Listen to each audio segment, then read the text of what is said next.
ഒരു സാങ്കല്പികമായ കഥയാണ്. ഒരു ദിവസം നമ്മുടെ കയ്യിലെ ഈ 5 വിരലുകൾ തമ്മിൽ ഒരു തർക്കമുണ്ടായത്ര. നമ്മുടെ കയ്യിലെ 5 വിരലുകൾ തമ്മിൽ ഒരു ദിവസം ഒരു തർക്കമുണ്ടായി. തർക്ക വിഷയം മറ്റൊന്നുമല്ല, ഈ 5 വിരലുകളിൽ ആരാണ് രാജാവ് എന്നതാണ് തർക്കം. ആദ്യമായി ഓരോരുത്തരും രാജാവാകാനുള്ള, സ്ഥാനാർത്ഥിയാകാനുള്ള യോഗ്യതകൾ നാമനിർദ്ദേശ പത്രിക സൂചിപ്പിക്കുന്നത് പോലെ പറയാൻ തുടങ്ങി. ആദ്യമായി എഴുന്നേറ്റ് നിന്നത് തള്ളവിരലാണ്. തള്ളവിരലെന്നല്ല പറയാം, ഇവിടെ അങ്ങനെയല്ലേ. നല്ല കൂട്ടത്തിലെ തടിമിടുക്കുള്ള, ആരോഗ്യമുള്ള, ആകാര സൗഷ്ഠവമുള്ള, പേശീബലമുള്ള തള്ളവിരലാണ് ആദ്യം എഴുന്നേറ്റ് നിന്നത്. തള്ളവിരൽ പറഞ്ഞു, ഏത് മാനദണ്ഡം വെച്ച് നോക്കിയാലും നമ്മുടെ ഇടയിൽ രാജാവാകാൻ യോഗ്യൻ ഞാൻ തന്നെയാണ്. നമ്മളിൽ ഏറ്റവും തടിമിടുക്കുള്ളവൻ ഞാനാണ്. നല്ല വണ്ണവും വലിപ്പവും ഉള്ളവനാണ് രാജാവാകേണ്ടത്. ഏറ്റവും വലിയ ബലമുള്ളവനാണ് രാജാവാകേണ്ടത്. അങ്ങനെ നോക്കിയാൽ ഒരു രാജാവാകാനുള്ള യോഗ്യത ശാരീരികപരമായും മറ്റെല്ലാ രീതിയിലും രാജാവാകാൻ യോഗ്യത എനിക്കാണ് എന്ന് പറഞ്ഞു തള്ളവിരൽ. അപ്പൊ ഉടനെ ചൂണ്ടുവിരൽ എഴുന്നേറ്റ് നിന്നിട്ട് പറഞ്ഞു, അല്ല, രാജാവാകാനുള്ള ഏറ്റവും പ്രധാനപ്പെട്ട യോഗ്യത ധൈര്യമാണ്. ഒരു ഭീരുവിനെ ഒരിടത്തും രാജാവായി ഒരു നാടിന്റെ താക്കോലേൽപ്പിക്കാറില്ല. അങ്ങനെയാണെങ്കിൽ ധൈര്യമാണ് ഒരു രാജാവാകാനുള്ള മാനദണ്ഡമെങ്കിൽ ആളുകൾ തമ്മിൽ, മനുഷ്യന്മാര് തമ്മിൽ വഴക്കുണ്ടാകുമ്പോ എതിരാളിയുടെ നേരെ നോക്കി നിന്നെ ഞാൻ കാണിച്ചു തരാമടാ എന്ന് പറഞ്ഞത് ചൂണ്ടുന്നത് തന്നെയാണ്. ധൈര്യത്തിന്റെ പ്രതീകമായി മുഖത്തിന് നേരെ ദാഠ്യത്തോടെ ആളുകൾ, മനുഷ്യര് ചൂണ്ടുന്നത് തന്നെയാണ്. അതുകൊണ്ട് ഞാനാണ് രാജാവാകേണ്ടത് എന്ന് പറഞ്ഞു ചൂണ്ടുവിരൽ. നടുവിരൽ എഴുന്നേറ്റിട്ട് പറഞ്ഞു, അല്ല, രാജാവാകാനുള്ള മാനദണ്ഡം തലയെടുപ്പും കുടുംബമഹിമയും. ആരുടെ മുമ്പിലും എഴുന്നേറ്റ് നിന്നാൽ ഒരു തലയെടുപ്പുള്ള പ്രൗഢിയുള്ള ആളായിരിക്കണം രാജാവ്. അങ്ങനെ നോക്കിയാൽ നമ്മുടെ ഇടയിൽ ഇപ്പൊ രാജാവിനെ പോലെ തല ഉയർത്തി നിൽക്കുന്ന ഞാൻ നിൽക്കുന്നത് തന്നെ രാജാവിനെ പോലെയാണ്. ഇടതുഭാഗത്തും വലതുഭാഗത്തും മന്ത്രിമാരും പരിചാരകരുമായി നിങ്ങളുടെ ഇടയിൽ ഏറ്റവും തലയെടുപ്പുള്ളത് എനിക്കാണ്. അതുകൊണ്ട് ഞാനാണ് രാജാവാകേണ്ടത് എന്ന് പറഞ്ഞു നടുവിരൽ. ഇത് പറഞ്ഞപ്പോ മോതിരവിരൽ പറഞ്ഞു അത്രേ, അല്ല, ഒരു രാജാവെന്ന് പറഞ്ഞാൽ അനുയായികൾ എപ്പോഴും ഓർക്കുന്ന, അവരുടെ സന്തോഷത്തിലും സങ്കടത്തിലും മനസ്സിൽ സ്ഥാനമുള്ള ആളായിരിക്കണം ആ നാട്ടിലെ രാജാവ്. അങ്ങനെ നോക്കുമ്പോൾ ഒരു മനുഷ്യന്റെ ജീവിതത്തിൽ ഏറ്റവും അവൻ സന്തോഷത്താൽ തുള്ളിച്ചാടുക, പിന്നീട് പലർക്കും അത് ദുഃഖമാണെങ്കിലും അവൻ സന്തോഷത്താൽ മതിമറന്നാടുന്നവന്റെ കല്യാണ ദിവസം, അവന് കിട്ടുന്ന വിവാഹ സമ്മാനമായ വിവാഹ മോതിരം അവൻ അണിയിക്കുന്നത് എണ്ണയാണ്. ആ സമയത്ത് നിങ്ങൾ ആരെയും അവർ സന്തോഷ നിമിഷത്തിൽ അവർ ഓർക്കാറില്ല. അങ്ങനെ വെച്ച് നോക്കുമ്പോ രാജാവാകാനുള്ള ഏറ്റവും പ്രധാനപ്പെട്ട യോഗ്യതയുള്ളത് എനിക്കാണ്. 4 പേരും ഇത് പറഞ്ഞു കഴിഞ്ഞപ്പോ നമ്മുടെ പാവം ചെറുവിരൽ മാത്രം ഒന്നും മിണ്ടാതെ നിന്നു. ചെറുവിരൽ ഒന്നും മിണ്ടിയില്ല എന്നാണ് കഥ. അപ്പോ മറ്റു വിരലുകൾ ചെറുവിരലിനോട് ചോദിച്ചു, അത്ര വിരലെ ചെറുവിരലിനോട് ചോദിച്ചു, നീ മാത്രം എന്താണ് മിണ്ടാതെ നിൽക്കുന്നത്?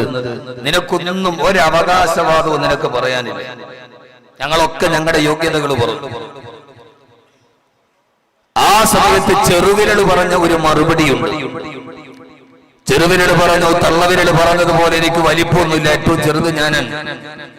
ദേഷ്യം വരുമ്പോ നിന്നെ കാണിച്ചു തരാമെന്ന് പറഞ്ഞ ആരും എന്നെ ചൂണ്ടി വെല്ലുവിളിക്കാറുമില്ല, പരിഹസിക്കാനേ ഇത് ഉപയോഗിക്കാറുള്ളൂ. നടുവിരൽ പറഞ്ഞതുപോലെ നിങ്ങളിൽ തലയെടുപ്പും എനിക്കില്ല, ഏറ്റവും പൊക്കം കുറഞ്ഞവൻ ഞാനാണ്. മോതിരവിരൽ പറഞ്ഞതുപോലെ സന്തോഷ സമയത്ത് എന്നെ ആരും പരിഗണിക്കാറില്ല.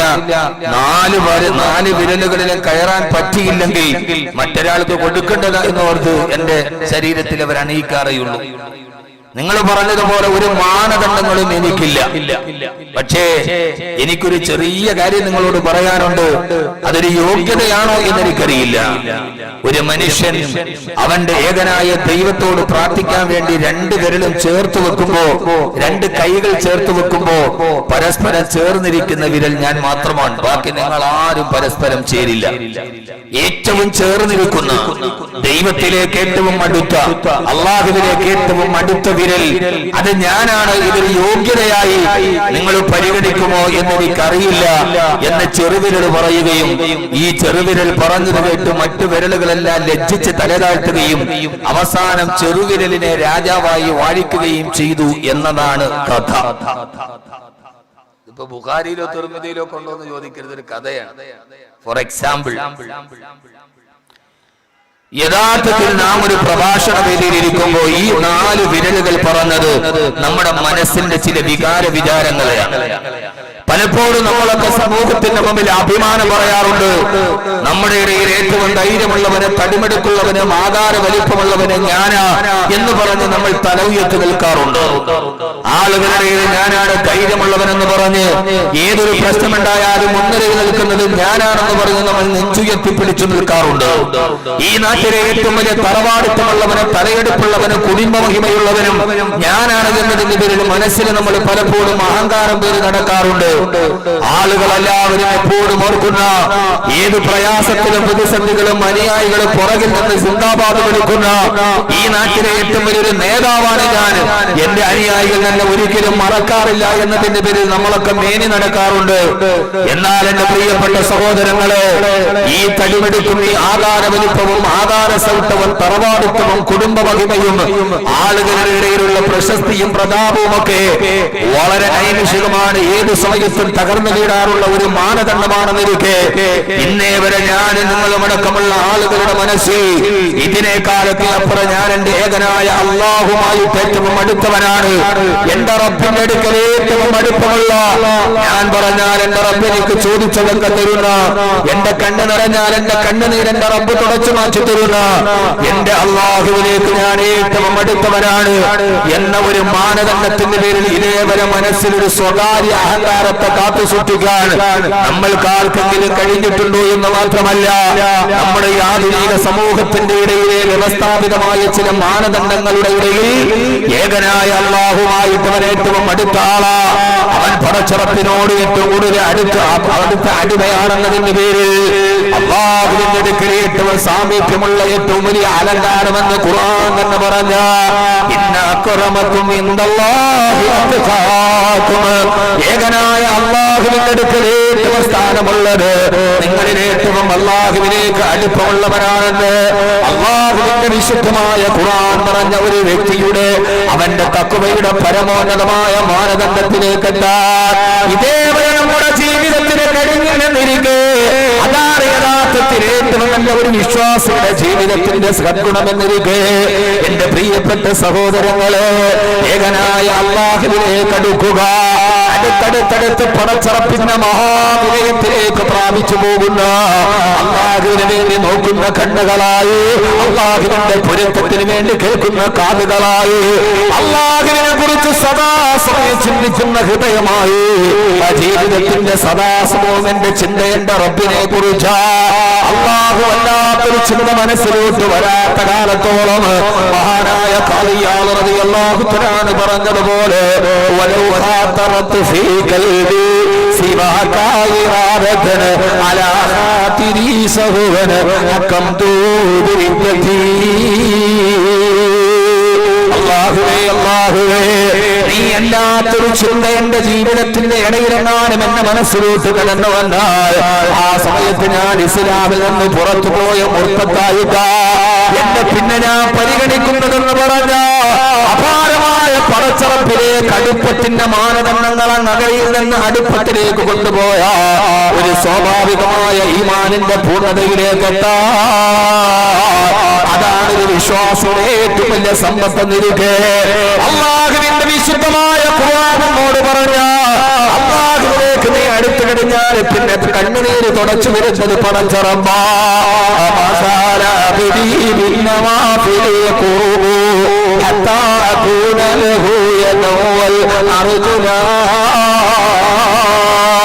فسمع منه ثم عينا باصرا أي مثل ذلك في المطالب حربنا. പിന്നെ എന്റെ ജീവിതത്തിൽ എനിക്ക് ദുഃഖങ്ങളില്ല, പിന്നെ എന്റെ ജീവിതത്തിൽ എനിക്ക് പ്രയാസങ്ങളില്ല. എന്റെ റബ്ബിലേക്ക് ഞാൻ എടുത്തു കഴിഞ്ഞാൽ പിന്നെ എന്റെ രോഗങ്ങൾ എനിക്ക് പ്രശ്നമല്ല, പിന്നെ എന്റെ കടബാധ്യതകൾ എനിക്ക് പ്രശ്നമല്ല. എന്റെ ജീവിതത്തിൽ ഞാൻ ഇപ്പോൾ അനുഭവിക്കുന്ന എന്റെ മനസ്സിന്റെ വിഷമങ്ങളോ സങ്കടങ്ങളോ എന്റെ വ്യതകളോ എന്റെ ശ്രദ്ധകളോ എന്റെ ആധികളോ എന്റെ പ്രയാസങ്ങളോ എനിക്ക് പ്രശ്നമല്ല. കാരണം എന്റെ പടച്ചറപ്പന്റെ കൂടെയുണ്ടല്ലോ. അതുകൊണ്ട് എന്റെ പ്രിയപ്പെട്ട പ്രിയപ്പെട്ട സഹോദരങ്ങളോട് ഈ പരിമിതമായ സമയത്ത് ഞാൻ ഓർമ്മിപ്പിക്കുന്നത്, ജീവിതത്തിൽ പ്രയാസങ്ങൾ വരുമ്പോ മടങ്ങേണ്ടതാരിലേക്ക്, ജീവിതത്തിൽ ദുഃഖങ്ങൾ വരുമ്പോ പോകേണ്ടതാരിലേക്ക്.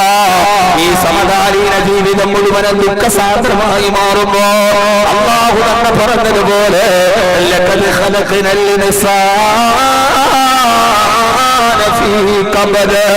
മനുഷ്യനെ ഞാൻ സൃഷ്ടിച്ചത് ക്ലേശത്തിൽ നിന്നാണ്.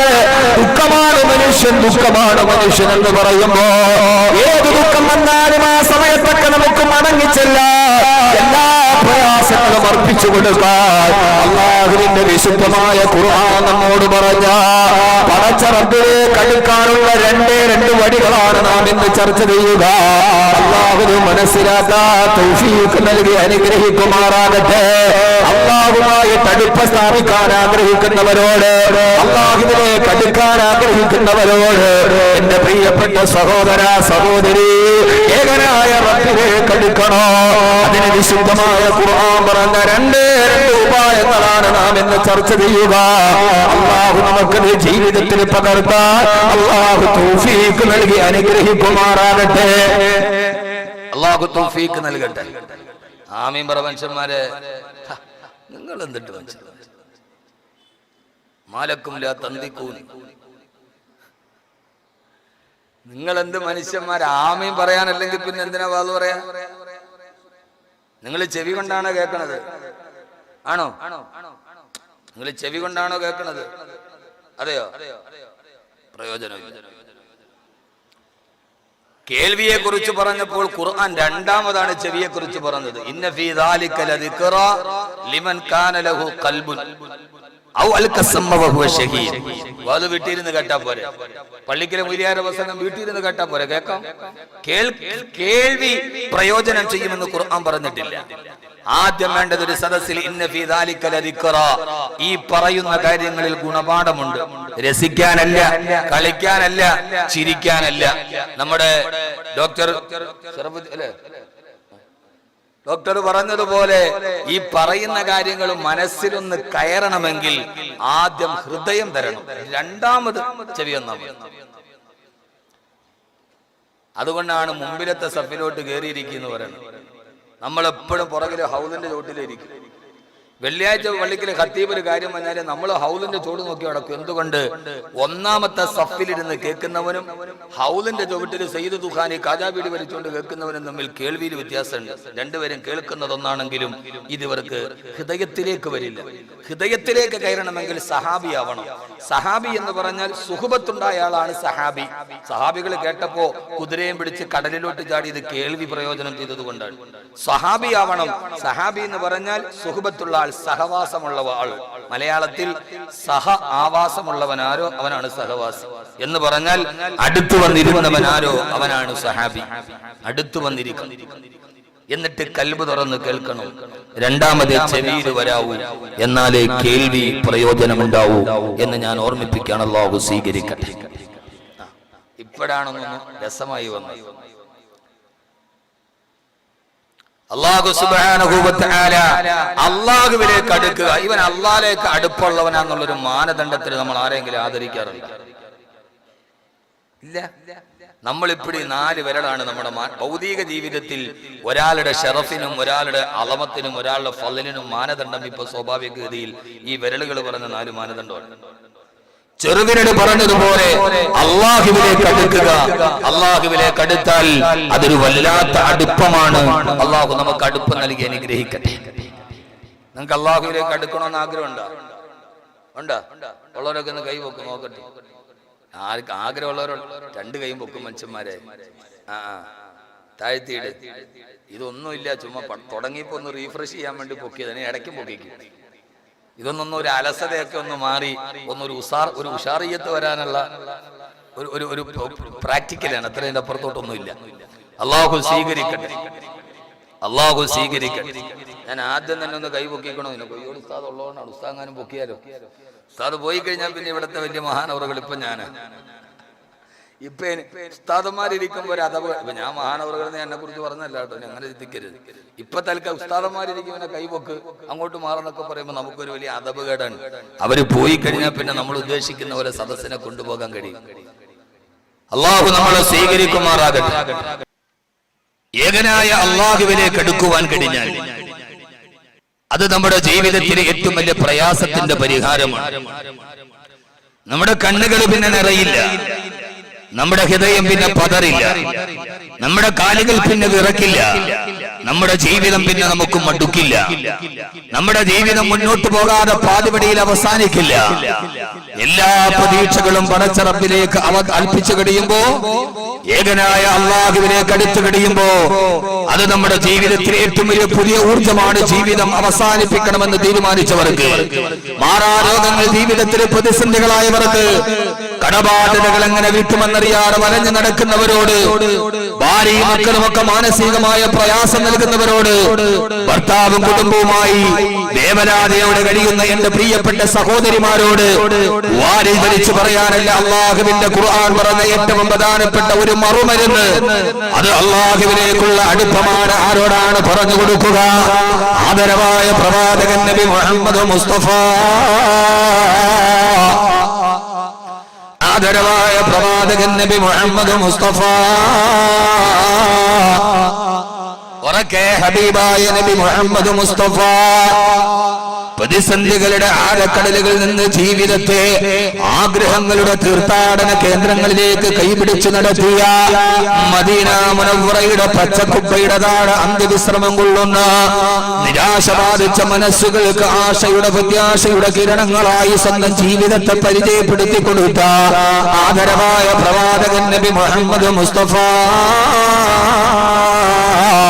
സല്ലല്ലാഹു അലൈഹി വസല്ലമ, അല്ലാഹുവിന്റെ പ്രവാചകൻ അന്ധകാര നിബിഡമായ ഹിറാ ഗുഹയിലെ ധ്യാനമഗ്നനായിരിക്കുമ്പോ ഹബീബായ നബി തങ്ങളുടെ അടുക്കൽ നിന്ന് ആകാശ ലോകത്ത് നിന്ന് ആഗതനായ ജിബ്രീൽ അലൈഹിസ്സലാത്തു വസ്സലാം കടന്നു വന്ന് പ്രവാചകരോട് വിശുദ്ധമായ ഖുർആനിന്റെ പ്രഥമ പഞ്ചസൂക്തങ്ങളായ ഇഖ്റാ ബിസ്മി റബ്ബിക്കല്ലദീ ഖലഖ് എന്ന ആയത്ത് അവതരിപ്പിക്കുമ്പോ ആരാരും കടന്നു വരാത്ത മദീനയിൽ നിന്ന് ജബൽ അബൂ ഖുബൈസിന്റെ മറുഭാഗത്തുള്ള വിജനമായ ഗുഹയുടെ ഉള്ളിൽ ഇതേവരെ എനിക്ക് പരിചിതമല്ലാത്ത അപരിചിതമായ മാലാഖ വന്ന് കെട്ടിപ്പിടിച്ചു ആശ്ലേഷിച്ചപ്പോ വിഹുലതയോടെ വിഭ്രാന്തിയോടെ പരിഭ്രാന്തിയോടെ ശരീരം മുഴുവനും പേടിച്ചു വിറച്ച് അല്ലാഹുവിന്റെ പ്രവാചകൻ സല്ലല്ലാഹു അലൈഹി വസല്ലമ പേടിച്ച് ഭേദിതനായി അവിടെ നമ്മുടെ പ്രിയപ്പെട്ട ഭാര്യ ബഹുമാനപ്പെട്ട ബീവി ഖദീജ റളിയല്ലാഹു തആല അൻഹയുടെ അടുക്കലേക്ക് പോയി വേവലാതിയോടെ വിഹുലതയോടെ പരിഭ്രാന്തിയോടെ സമ്മിരൂനി യാ ഖദീജ, ഖദീജ എന്നെ ഒന്ന് പുതപ്പിട്ട് മൂടണേ എന്ന് പ്രിയപ്പെട്ട ഭാര്യയോട് പറയുമ്പോ തന്റെ പ്രണയാത്മകമായ കുടുംബ ജീവിതത്തിന്റെ ചുമതലകൾ മുഴുവനും തന്റെ പ്രിയപ്പെട്ട ഭർത്താവിനോട് ഒരു ആയുസ് കൊണ്ട് പൂർത്തീകരിച്ചു കൊടുത്ത ഖദീജ റളിയല്ലാഹു തആല ഓടി വന്ന് ഭർത്താവിന്റെ കൈ പിടിച്ചിട്ട് തന്റെ ഭർത്താവിനെ പേടിച്ചു വിറച്ചു പോയ ഭർത്താവിന്റെ ശിരസ്സെടുത്ത് തന്റെ മടിയിലേക്ക് വെച്ച് ആ ഭർത്താവിന്റെ മുടിയടകളിലൂടെ തന്റെ കൈ വിരലുകളെ കൊണ്ട് തടുകിത്തലോടി ഖദീജ ബീവി റളിയല്ലാഹു തആല പറഞ്ഞ ഒരു വാക്കുണ്ട് നബിയേ, വല്ലാഹി ലാ യുഖ്സികല്ലാഹു അബദാ إنك لتصل الرحمة وتصدق الحديث وتحمل الكلا وتقر الضيف وتعين على نوائب الحق. പേടിച്ചു വിറച്ചില്ല ഖദീജ ബീവി, അങ്ങേ അല്ലാഹു പരീക്ഷിക്കില്ല നബിയേ. അങ്ങ് സത്യം പറയുന്നവനാണ്, അങ്ങ് അഗതികളുടെ സംരക്ഷകനാണ്, അങ്ങ് അനാഥകളുടെ കണ്ണീരൊപ്പുന്നവനാണ്, അങ്ങ് ആശ്രയമില്ലാത്തവരുടെ നിരാശ്രയുടെ ആശ്രയമാണെന്ന്, അഗതികളുടെ നാഥനാണെന്ന്, അങ്ങ് എല്ലാവർക്കും ഒരു മടക്കമാണല്ലോ നബിയേ എന്ന് പറഞ്ഞ് പ്രിയപ്പെട്ട ഭർത്താവിനെ ആശ്വസിപ്പിച്ച് കടപ്പറയിൽ കൊണ്ടുപോയി പുതപ്പിട്ട് മൂടിയിട്ട് പ്രിയപ്പെട്ട ഭർത്താവിനെ കിടത്തി ഉറക്കുമ്പോ സാഹചര്യത്തിന്റെ അവസ്ഥകൾ അറിയാൻ വേണ്ടി ഒന്നുകൂടി വിവരിച്ചു പറയട്ടെ. ഹബീബായ നബി സല്ലല്ലാഹു അലൈഹി വസല്ലമ പെട്ടെന്ന് പേടിച്ചു വിറച്ച് തന്റെ ജീവിതത്തിന് മുമ്പോട്ട് നടക്കാൻ കഴിയാതെ നിരാശയോടെ മൂടിപ്പുറച്ച് കിടക്കുകയാണ്. ആ ഒരവസ്ഥയെ ഒരു സിംബോളിക്കായി നമ്മൾ മനസ്സിലാക്കി കൊടുത്താൽ എന്റെ പ്രിയപ്പെട്ട സഹോദരങ്ങളെ എല്ലാം തകർന്നിട്ട് ഇനി എങ്ങനെയാണ് മുമ്പോട്ട് പോവുക? ആത്മഹത്യ അല്ലാതെ വഴിയില്ല. എന്റെ ജീവിതം പാതിവഴിയിൽ അവസാനിക്കുകയാണല്ലോ. എല്ലാ പ്രയാസങ്ങളെയും മറികടന്ന് എങ്ങനെയാണ് മുമ്പോട്ട് പോകേണ്ടതെന്നറിയാതെ പരീക്ഷണങ്ങളുടെ കനൽപദങ്ങളിലൂടെ ജീവിതത്തിൽ നടന്ന് മാനപ്പടക്കം പോലെ ജീവിതത്തിലേക്ക് വന്ന പരീക്ഷണങ്ങളെ തരണം ചെയ്യാൻ കഴിയാതെ ഒരു വീട്ടിന്റെ ഉള്ളിൽ കയറി റൂമിന്റെ ഉള്ളിൽ പുതപ്പിട്ട് മൂടിയ പുതപ്പിന്റെ ഉള്ളിൽ കിടക്കുന്ന ഒരു പുരുഷന്റെ അവസ്ഥ ഓർക്കുക. അവനാകെ നിരാശനാണ്. അവന് മുന്നോട്ട് പോകാൻ ധൈര്യമില്ല. അവന് ജീവിതത്തിൽ ഭീരുവാണ്. കച്ചവടം തകർന്നു പോയി. കടബാധ്യതകളെ തലയിലേറി. മാറാരോഗങ്ങൾ ജീവിതത്തെ പിടികൂടി. 1000 പ്രശ്നങ്ങളുടെ ഇടയിലൂടെ മനുഷ്യൻ സഞ്ചരിക്കുമ്പോ പേടിച്ചു പരാജയപ്പെട്ട് പുതപ്പിനടിയിൽ കിടക്കാനുള്ളവനെന്ന വിശ്വാസി ആ സമയത്ത് അല്ലാഹുവിന്റെ റസൂൽ സല്ലല്ലാഹു അലൈഹി വസല്ലമക്ക് എല്ലാ പ്രയാസങ്ങളെയും മറികടന്ന് ഉല്ലാസത്തോടെ മുമ്പോട്ട് പോകാൻ അല്ലാഹുവിന്റെ ഖുർആൻ പറഞ്ഞു കൊടുത്ത ഒരു മാർഗമുണ്ട് സഹോദരാ. ഏതാണ് ആ മാർഗമെന്നറിയോ? നമ്മുടെ ജീവിതത്തിൽ പ്രയാസങ്ങൾ ഉണ്ടായാൽ ഹബീബായ നബി തങ്ങൾക്ക് അല്ലാഹു ഇത് പറഞ്ഞു കൊടുത്തത് എന്തിനാണ്? അതേ ഒരവസ്ഥയിലേക്ക് ഞാനും നിങ്ങളും പോയാൽ പ്രയാസങ്ങൾ നമ്മുടെ ജീവിതത്തിൽ മാർഗതടസ്സം സൃഷ്ടിച്ചാൽ പിന്മാറരുതേ, പേടിച്ചോടരുതേ, ജീവിതത്തിൽ ഒരിക്കലും തളർന്നു പോകരുതേ. ഓടിപ്പുറച്ച് കിടക്കുന്ന പ്രവാചകൻ സല്ലല്ലാഹു അലൈഹി വസല്ലമയുടെ അടുക്കലേക്ക് ആകാശലോകത്തിൽ നിന്ന് ജിബ്രീൽ അലൈഹിസ്സലാത്തു വസ്സലാം വന്നിട്ട് ഹബീബായ നബി തങ്ങളോട് അവതരിപ്പിച്ചു കൊടുത്ത വിശുദ്ധമായ ഖുർആന്റെ ആയത്തേതാ? ബിസ്മില്ലാഹിർ റഹ്മാനിർ റഹീം. യാ അയ്യുഹൽ മുസമ്മിൽ ഖും الليل إلا قليلا نصفه أو انقص منه قليلا أو زد عليه ورتل القرآن ترتيلا.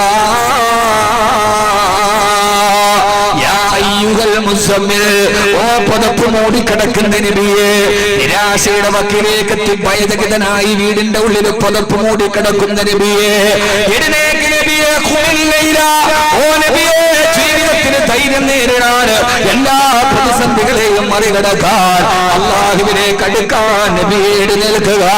ഖുർആൻ നബി സല്ലല്ലാഹു അലൈഹി വസല്ലമയോട് പറഞ്ഞ മനസ്സിന്റെ ധൈര്യം വീണ്ടെടുക്കാൻ, പരീക്ഷണങ്ങളെ മറികടക്കാൻ, വിജയത്തിന്റെ പാതയിലൂടെ നടന്നില്ല. ഖുർആൻ പറഞ്ഞ 2 നിർദ്ദേശമാണ് നമ്മുടെ പ്രഭാഷണ വിഷയം. നബിയെ, ഖുമിൽ ലൈല ഇല്ലാ ഖലീലാ, രാത്രിയായാൽ എഴുന്നേറ്റ് നിസ്കരിക്കും നബിയെ. സഹോദരങ്ങളെ, സഹോദരിമാരെ, അല്ലാഹുവിന്റെ ഖുർആൻ ലോകത്തുള്ള മാനവരാശിയോട് പറഞ്ഞു കൊടുക്ക, ഈ മനുഷ്യനെ സൃഷ്ടിച്ചത് ഞാൻ പ്രയാസങ്ങളിൽ നിന്നാണ്. ലഖദ് ഖലഖനൽ ഇൻസാന ഫീ കബദ്, മനുഷ്യനെ ഞാൻ സൃഷ്ടിച്ചത് ദുഃഖത്തിൽ നിന്നാണ്. എത്ര പ്രയാസങ്ങൾ ഉണ്ടായാലും അതിനെ മറികടക്കാൻ കഴിയാത്ത രീതിയിൽ മനുഷ്യൻ ബലഹീനനുമാണ്. ഖുലിഖൽ ഇൻസാനു ലൈഫാ, ഈ മനുഷ്യനെ ഞാൻ ബലഹീനനായിട്ടാണ് സൃഷ്ടിച്ചതെന്ന് അല്ലാഹു അല്ലേ പറഞ്ഞത്. അവൻ പെട്ടെന്ന് ആത്മഹത്യ ചെയ്യുന്നവനാണ്. ഒരു നേരത്തെ മരുന്ന് കിട്ടാതെ വന്നാൽ, ഒരു നേരം പട്ടിണി കിടക്കേണ്ടി വന്നാൽ ആന ആത്മഹത്യ ചെയ്തിട്ടില്ല. കാറ്റിന് എത്ര വലിയ കാറ്റ് തീ വന്നാലും ഓടിപ്പോയ മാണ്ടയുടെ കാട്ടുതീയിലേക്ക് തിരിഞ്ഞു നിന്ന് ആത്മാഹുതി ചെയ്തിട്ടില്ല. അപ്പോഴും താന്റെ കാറ്റിനേക്കാൾ വേഗത്തിൽ പറക്കുന്ന തീയുടെ മുകളെ ഓടി രക്ഷപ്പെടാനാണ് മാണ്ടയുടെ വിളിക്കുന്നത്. പക്ഷേ മനുഷ്യ, നിന്റെ ജീവിതം നീ 3 അടി കയറിൽ അവസാനിപ്പിച്ചുവല്ലോ. വിശക്കുപ്പികൾ നിന്നോട് കഥ പറഞ്ഞുവല്ലോ. റെയിൽവേ ട്രാക്കിൽ നിന്റെ ജീവിതത്തിന്റെ പരാജയ കഥ പറഞ്ഞുവല്ലോ.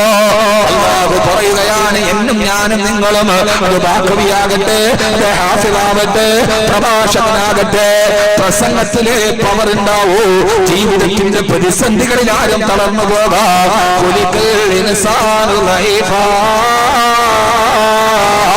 നിന്നെ ഞാൻ സൃഷ്ടിച്ചത് ബലഹീനതയിൽ നിന്നാണ്. നിന്റെ ബലഹീനത മാറി നിനക്ക് ജീവിതത്തിൽ കരുത്താർജിക്കണോ? ഏത് പ്രയാസങ്ങളെയും തരണം ചെയ്യാനുള്ള ഈമാൻ ഉണ്ടാകണോ? പറമ്പ് ഹസനാത്തിന്റെ മുമ്പിൽ ഈ പാതിരാത്രിയിൽ തടിച്ചുകൂടിയ പെങ്ങളെ, ഏത് പ്രയാസം വന്നാലും നിന്റെ മനസ്സ് പതറാതെ നിൽക്കണോ?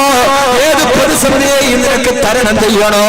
ഖുർആൻ പറഞ്ഞ സിദ്ധൌഷധമാണ് ഖുമില്ലൈല ഇല്ലാ ഖലീലാ. എല്ലാവരും പാതിരാത്രിയിൽ ഉറക്കത്തിൽ കിടക്കുമ്പോ ആ സമയത്ത് അന്ധകാര നിബിഡമായ രാത്രിയുടെ അർദ്ധപകുതി കഴിഞ്ഞെഴുന്നേറ്റ് നിന്ന് അല്ലാഹുവിന്റെ മുമ്പിൽ തഹജ്ജുദ് നിസ്കരിക്കുമാനവാ. അല്ലാഹുവിന്റെ മുമ്പിൽ തഹജ്ജുദ് നിസ്കരിക്ക്. അല്ലാഹുവിന്റെ റസൂലിനോട് പറഞ്ഞത് നിസ്ഫഹു അമിൻദുസ്, രാത്രിയുടെ പകുതി നിസ്കരിക്കാനാണ് പറഞ്ഞത്. ഹബീബായ നബി സല്ലല്ലാഹു അലൈഹി വസല്ലമക്ക് തഹജ്ജുദ് നിസ്കാരം ഫർളായിരുന്നു. പക്ഷേ നബിയുടെ ഉമ്മത്തുകൾക്ക് സുന്നത്ത് മാത്രമേ ഉള്ളൂ. നമുക്കത് ഫർളായിട്ടില്ല, സുന്നത്ത് മാത്രമാണ്. വമിനൽ ലൈലി ഫതഹജ്ജദ് ബിഹി നാഫിലതൻ ലക, അങ്ങക്ക് ഞാൻ നഫിലാക്കി തന്ന തഹജ്ജുദ് നമസ്കാരം നിർവഹിക്കും നബിയേ. ഏറ്റവും മനക്കരുത്താണിത്. പാതിരാ സമയത്ത് എഴുന്നേൽക്കുമോ സഹോദരങ്ങളെ? ഏത് പ്രയാസം നിന്നെ കൈവിടാതെ പിടികൂടിയാലും ആദ്യല്ലാവരും ഉറങ്ങിക്കിടക്കുന്ന സമയത്ത് എഴുന്നേൽക്കുക. അന്ധകാര നിബിഡമായ പ്രപഞ്ചം പോലും ഉറക്കത്തിലാണ്ട് കിടക്കുന്ന, ആകാശത്തിന്റെ നക്ഷത്രം പോലും ഉറക്കം തൂങ്ങി നിൽക്കുന്നത് പോലെ തോന്നുന്ന നിശബ്ദമായ നീലരാത്രി നീ എഴുന്നേൽക്കുക. എന്നിട്ട് അല്ലാഹുവിന്റെ മുമ്പിൽ പടച്ചറപ്പിന്റെ പ്രീതിക്ക് വേണ്ടി ഒന്നുകൊടുത്ത് എന്നെ നിസ്കാരപ്പായിൽ എഴുന്നേറ്റ് നിൽക്കുമോ? എന്നിട്ട് പടച്ചറപ്പിനോട് പറയുമോ, എന്റെ പ്രിയപ്പെട്ട അല്ലാഹ് നമ്മൾ വിളിക്കേണ്ടത് അങ്ങനെയാണ്. യാ റബ്ബി യാ റബ്ബ് യാ റബ്ബ്, എന്റെ രക്ഷിതാവേ എന്റെ രക്ഷിതാവേ. അല്ലാഹുവേ, ഈ സമയത്ത് എന്റെ ഭാര്യ പോലും ഞാൻ കരയുന്നത് കാണുന്നില്ല റബ്ബേ. എന്റെ ഭാര്യ കട്ടിലിൽ ഉറക്കമാണ്, എന്റെ മക്കൾ ഉറക്കമാണ്. ഞാനല്ലാതെ മറ്റൊരാൾ എന്റെ കണ്ണുനീര് കണ്ടിട്ടില്ല. എന്റെ കണ്ണുനീരും മറ്റൊരാൾ കാണുന്നത് എനിക്ക് ഇഷ്ടമല്ല അല്ലാഹ്. ഇന്നേ വരെ മറ്റൊരുത്തന്റെ മുമ്പിൽ ഞാൻ കരഞ്ഞിട്ടില്ല. മനസ്സ് തുറന്നിട്ട് ഞാൻ പറയട്ടെ, ഇന്നേ വരെ വഅദ് പറഞ്ഞ് കരഞ്ഞിട്ടില്ലാതെ മറ്റൊരുത്തന്റെ മുമ്പിൽ ഒരു സമയത്തും കണ്ണുനീര് പൊടിച്ചിട്ടില്ല. പൊടിച്ചിട്ടുണ്ടെങ്കിൽ എന്റെ പടച്ചറപ്പിന്റെ മുമ്പിൽ, എന്റെ സിത്താവിന്റെ മുമ്പിൽ, എന്റെ പരമാധികാരിയുടെ മുമ്പിൽ, എന്റെ ഖാലിഖിന്റെ മുമ്പിൽ, എന്റെ റാസിഖിന്റെ മുമ്പിൽ, എന്റെ ജബ്ബാറായ റബ്ബിന്റെ മുമ്പിൽ, അവന്റെ മുമ്പിലല്ലാതെ കണ്ണുനീര് പൊടിച്ചിട്ടില്ല. അല്ലാഹുവേ അല്ലാഹുവേ, തങ്ങളെ പലതും പരീക്ഷിച്ചു നോക്കിയില്ലേ? പല പരസ്യങ്ങളുടെ പുറകെ പോയില്ലേ? പല ദേശദൈവങ്ങളുടെ പുറകിൽ പോയി ഈമാൻ നഷ്ടപ്പെടുത്തിയില്ലേ? അല്ലാഹു പറയുകയാ, ആദിരാ സമയത്തെല്ലാവരും ഉറങ്ങിക്കിടക്കുമ്പോ എഴുന്നേറ്റ് നിൽക്കുമോ? ഗൾഫിലാണെങ്കിൽ എഴുന്നേറ്റ് നിൽക്കുമോ? എന്നിട്ട് അല്ലാഹുവിനോട് പറയണം, അല്ലാഹുവേ, ഈ സമയത്തെല്ലാവരും ഉറക്കമാണല്ലോ. ഞാനും നീയുമല്ലാതെ മറ്റൊരാളിലൂടെ തുറക്കമില്ലാതെ നിൽക്കുന്നില്ല. പടച്ചവനെ, ഉറങ്ങാതെ നിൽക്കുന്നത് നമ്മൾ രണ്ടുപേര് മാത്രം.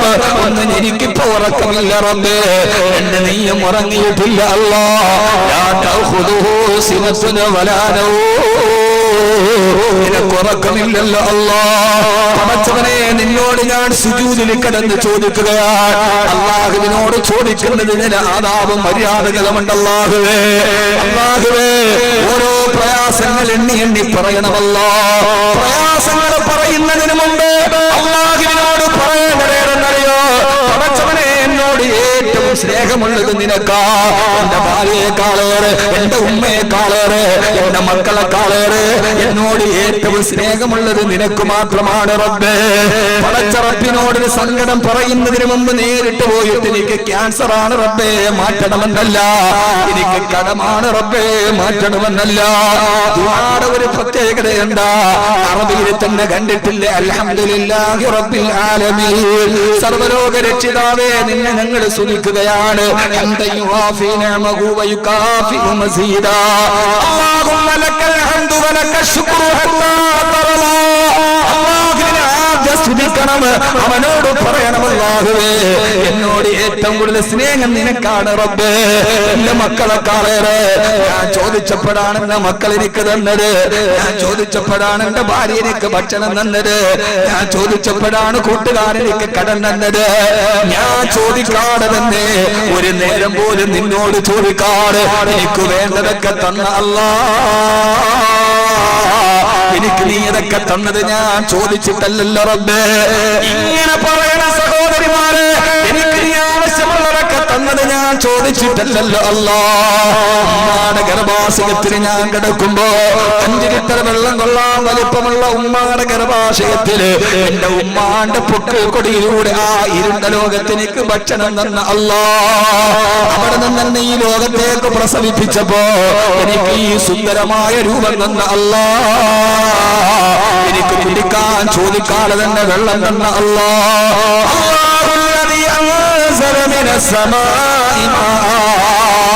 ചോദിക്കാട് തന്നെ എനിക്ക് കുടിക്കാൻ വെള്ളം തന്ന അല്ലാ. എനിക്ക് കഴിക്കാൻ ഞാൻ ചോദിക്കാട് തന്നെ ഭക്ഷണം എനിക്ക് വിളമ്പി തന്ന അല്ലാ.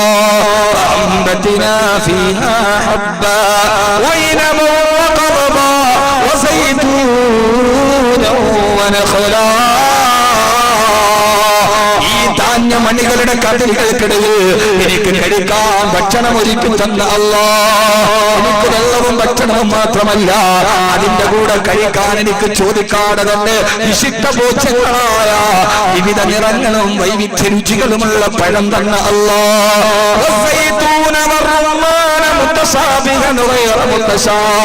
എനിക്ക് മാമ്പഴം തന്ന റബ്ബേ, എനിക്ക് മുന്തിരി കുലകളും മുളപ്പിച്ചു തന്ന അല്ലാ. ചോദിച്ചു സഹോദരങ്ങളെ, എനിക്ക് വെള്ളം മാത്രമല്ല, എനിക്ക് ഭക്ഷണം മാത്രമല്ല, എനിക്ക് പഴം മാത്രമല്ല, എനിക്ക് പാലൂട്ട് വളർത്തിയ അല്ലാ. പാലൂട്ട് വളർത്തി തന്ന റബ്ബേ, പഴത്തിന്റെ കൂടെ എനിക്ക് പാല് തന്ന റബ്ബേ.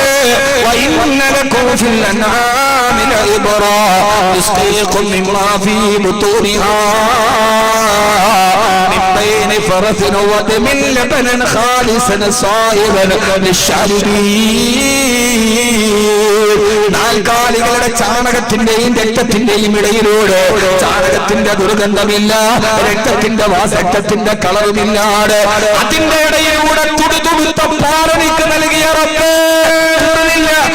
വെള്ളം മാത്രമല്ല, ഭക്ഷണം മാത്രമല്ല, പഴം മാത്രമല്ല, പാല് മാത്രമല്ല, എനിക്ക് പഴവും പാലും തേനും ഊട്ടി തന്ന അല്ലാ. എന്റെ ഉമ്മയെക്കാളേറെ, എന്റെ ഉമ്മാനെക്കാളേറെ പാലും പഴവും തേനും കൊടുത്തിട്ടാണ് ഉമ്മ മക്കളെ വളർത്തിയത്. ചോദിച്ചാൽ എനിക്ക് പാലും പഴവും തേനും തന്ന അല്ലാ.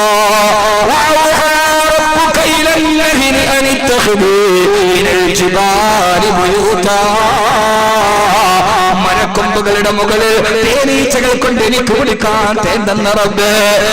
തേനീച്ച തേനുണ്ടാക്കിയത് അതിന് കുടിക്കാനല്ല, അല്ലാന്റെ അടിമകൾക്ക് മനുഷ്യമായി കൊടുക്കാനാണ്. എനിക്ക് തേൻ വന്ന് തന്ന അല്ലാ. പാലും പഴവും തേനും ഊട്ടി തന്ന റബ്ബേ.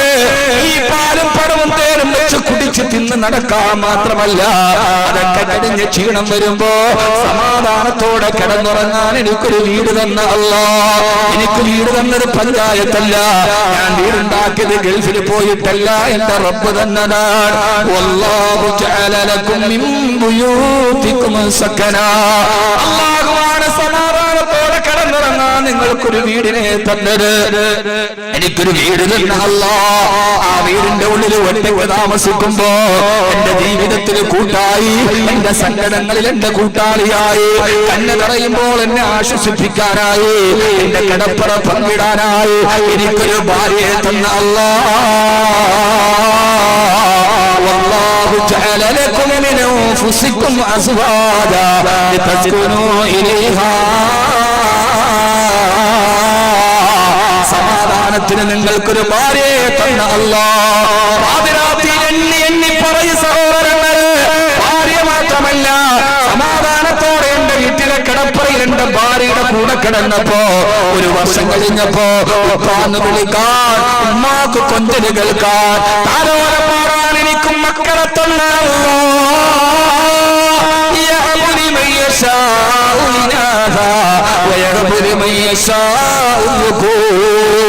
അവനാണ് നിങ്ങൾ കാൺമക്കളെ തന്നത്, അവനാണ് നിങ്ങൾക്ക് പെൺമക്കളെ തന്നത്. ഞാൻ ചോദിക്കാറ്, എനിക്കെല്ലാം വാരി കോരി തന്ന റബ്ബേ, എന്റെ ഹൃദയത്തെ സ്പന്ദിപ്പിച്ച റബ്ബേ. 1 മിനിറ്റിൽ 70 പ്രാവശ്യം എന്ന തോതിൽ 1 ദിവസം 1 ലക്ഷം പ്രാവശ്യം എന്റെ ഹൃദയത്തെ സ്പന്ദനത്തെ വേരിയേഷനില്ലാതെ കാത്തു തന്ന റബ്ബേ. ഡോക്ടർമാരടക്കം ഈ സദസ്സിൽ ഇരിക്കുന്നുണ്ടല്ലോ, ഒരു മിനിറ്റിൽ 70 പ്രാവശ്യം വെച്ച് ഒരു ദിവസം 1,00,000 പ്രാവശ്യമാണ് ഹൃദയം ഇങ്ങനെ മന്ത്രിക്കുന്നത്. ആരാണ് 600 കോടിയോളം വരുന്ന ജനങ്ങളെ താളാത്മകമായി ജാമതീയ കണക്കുകളെ തോപ്പിക്കുന്ന രീതിയിൽ ഈ ഹൃദയത്തിന്റെ സ്പന്ദനത്തെ നിയന്ത്രിച്ച അല്ലാഹ് എന്റെ ഹൃദയത്തിന്റെ സ്പന്ദനവും ഡോക്ടർ ഷറഫുദ്ദീൻ സാഹിബിന്റെ ഹൃദയത്തിന്റെ സ്പന്ദനവും അനസ് ഹുദവിയുടെ ഹൃദയത്തിന്റെ സ്പന്ദനവും മുസ്തഫ സാഹിബിന്റെ ഹൃദയവും നമ്മുടെ ഓരോരുത്തരുടെ ഹൃദയം ഇപ്പൊ ഇങ്ങനെ മിടിക്കുകയാണ്. എന്റെ വായന ശരിയാണെങ്കിൽ 0.34 സെക്കൻഡാണ് ഇടയിൽ വേരിയേഷൻ ഉള്ളത്. 2 മിടിപ്പിന്റെ ഇടയിലുള്ള വിശ്രമമുള്ളത്. ഡോക്ടർമാരിരിക്കുന്നുണ്ടവർക്ക് അതിനേക്കാൾ കൂടുതൽ അറിയാം. ഇത്ര സുന്ദരമായിട്ട് എന്റെ ഹൃദയത്തെ സ്പന്ദിപ്പിച്ച അല്ലാഹ് 60 വയസ്സ് വരെ ജീവിച്ചിരിക്കുന്ന ഒരു മനുഷ്യന്റെ ഹൃദയം ഇങ്ങനെ സ്പന്ദിക്കുമ്പോ ആ ഹൃദയത്തിന്റെ അനക്കം കൊണ്ട് ശരീരത്തിലേക്ക് മുഴുവൻ എന്റെ പമ്പ് ചെയ്യുകയാ. 60 വയസ്സ് വരെ ജീവിച്ചിരിക്കുന്ന ഒരാളുടെ ശരീരത്തിന്റെ ഉള്ളിൽ 10,000 എണ്ണ ടാങ്കറിന്റെ ഉള്ളിൽ എത്രത്തോളം എണ്ണ കൊള്ളുമോ അത്രത്തോളം രക്തം അവന്റെ ഹൃദയത്തിലൂടെ സഞ്ചരിച്ചു നടക്കുന്നുണ്ട്. ഞാൻ പറയാറ്, ഞാൻ ചോദിക്കാറ്, എന്റെ ഉമ്മാന്റെ ഗർഭാശയത്തിലെ 4ാമത്തെ മാസം ഞാൻ തുടങ്ങിയതാണ് എന്റെ ഹൃദയം സ്പന്ദിക്കാൻ. ഈ 40 വർഷമായിട്ടും യാതൊരു വ്യത്യാസമില്ലാതെ ഒരു പെരുമ്പറക്കാരന്റെ താളാത്മകമായ വിരലുകളെ ക്രമാനുഗതമായി ചലിക്കുന്നത് പോലെ എന്റെ ഹൃദയത്തിന്റെ സ്പന്ദനത്തെ നിയന്ത്രിച്ച അല്ലാഹുവേ,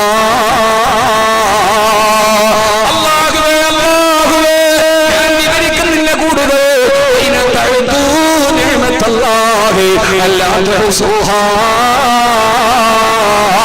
പടച്ചറപ്പിന്റെ അനുഗ്രഹത്തെ എണ്ണിയാല് തീരുകയില്ല. ഇതൊന്നും ഞാൻ ചോദിച്ചിട്ടല്ല, ഇതൊന്നും ഞാൻ നിസ്കരിച്ചതിന്റെ പ്രതിഫലമല്ല, ഇതൊന്നും ഞാൻ സദക്ക ചെയ്തതിന്റെ പ്രതിഫലമല്ല. ഇതൊക്കെ ഞാൻ ചോദിക്കാറ് എനിക്ക് വാരിക്കോരി തന്ന അല്ലാഹ്. പടച്ചവനെ ആരും അറിയുന്നില്ല എന്റെ കണ്ണുനീര്, എന്റെ ഹൃദയത്തിന്റെ വേദന അറിയുന്നത് നീയാണ് റബ്ബേ, എന്റെ പ്രയാസങ്ങൾ അറിയുന്നത് നീയാണ് റബ്ബേ.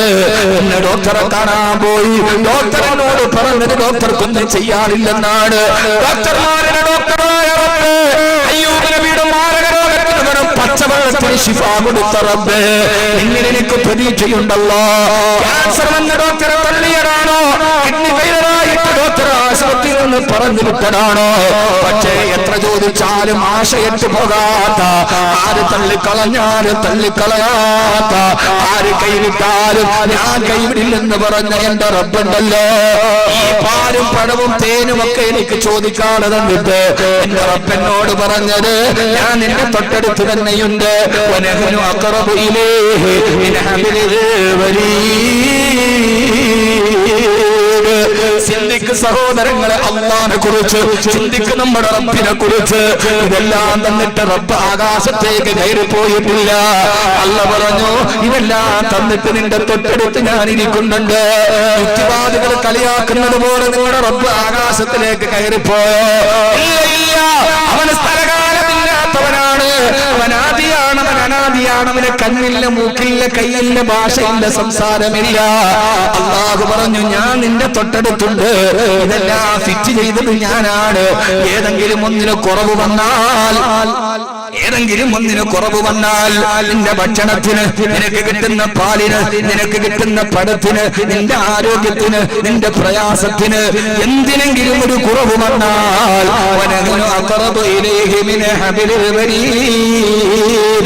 കണ്ണനമ്പിനേക്കാൾ അടുത്ത് ഞാനിരിക്കുന്നുണ്ട്. എപ്പോ ചോദിച്ചാലും നിനക്ക് ഞാൻ മറുപടി തരാം. നമ്മുടെ വീട്ടിലെങ്ങാനും ഒരു യന്ത്രം വെച്ചാല് അതിനെന്തെങ്കിലും ഒരു പ്രശ്നം വന്നാൽ ആ വെച്ച ആൾ അവിടെ തന്നെ ഒരു ടോൾ ഫ്രീ നമ്പർ കൊടുത്തിട്ടുണ്ടാകും, ഫോർ മോർ കോണ്ടാക്ട്. എന്തെങ്കിലും ഇതിന് പ്രശ്നം വന്നാൽ ഞങ്ങളെ ബന്ധപ്പെട്ടാൽ മതി. വിളിച്ച ഉടനെ ഞങ്ങൾ സ്ഥലത്ത് തന്നെ വന്ന് സർവീസ് ചെയ്ത് തരുന്നതാണ്. ഇങ്ങനെയാണോ എല്ലാം നിനക്ക് വെച്ച് തന്നിട്ടുണ്ട്. എന്റെ ഹൃദയവും നിന്റെ കണ്ണും നിന്റെ കാതും എന്റേതാണ്. എന്തെങ്കിലും ദുഃഖം വന്നാൽ എന്നോട് നീ കരഞ്ഞു വിളിച്ചങ്ങട് പറയണേ, എന്നാൽ നിനക്ക് ഞാനത് മാറ്റിത്തരാമെന്ന് അല്ലാഹുവിന്റെ വിശുദ്ധ ഖുർആൻ. അതുകൊണ്ട് സഹോദരങ്ങളെ, ആദ്യം ചെയ്യേണ്ടത് പ്രയാസങ്ങൾ മാറണോട്ടങ്ങള്. ഇല്ല കലീല, രാത്രി എഴുന്നേറ്റിട്ട് പടച്ച റബ്ബിനോട് തഹജ്ജുദ് നിസ്കരിക്ക്. അല്ലാഹു തൗഫീഖ് നൽകട്ടെ. ഇങ്ങനെ പറയണം അല്ലാഹുവോട്. ഞാൻ പ്രസംഗം കൊഴിപ്പിച്ചതല്ല. അല്ലാഹുവോട് ആദ്യം എന്ത് പറയണം? പടച്ചോനെ നീ എനിക്കെല്ലാം തന്നിട്ടുണ്ട്. ആദ്യം പോയിട്ട് നമ്മൾ എങ്ങനെയാണോ, ഇപ്പൊ മുസ്തഫ സാഹിബ് എല്ലാം കൂടി ഇപ്പൊ ദാറുൽ ഹസനാത്തിന് 10 ലക്ഷം റുപ്യ വേണം. നേരെ ഒരാളെ കാണാൻ വേണ്ടി പോയ ഉടനെ വിളിച്ചിട്ട് പറയാണ്, ഡോക്ടറെ നമ്മുടെ ഹസനാത്തിന് ഒരു 10 ലക്ഷം വേണം.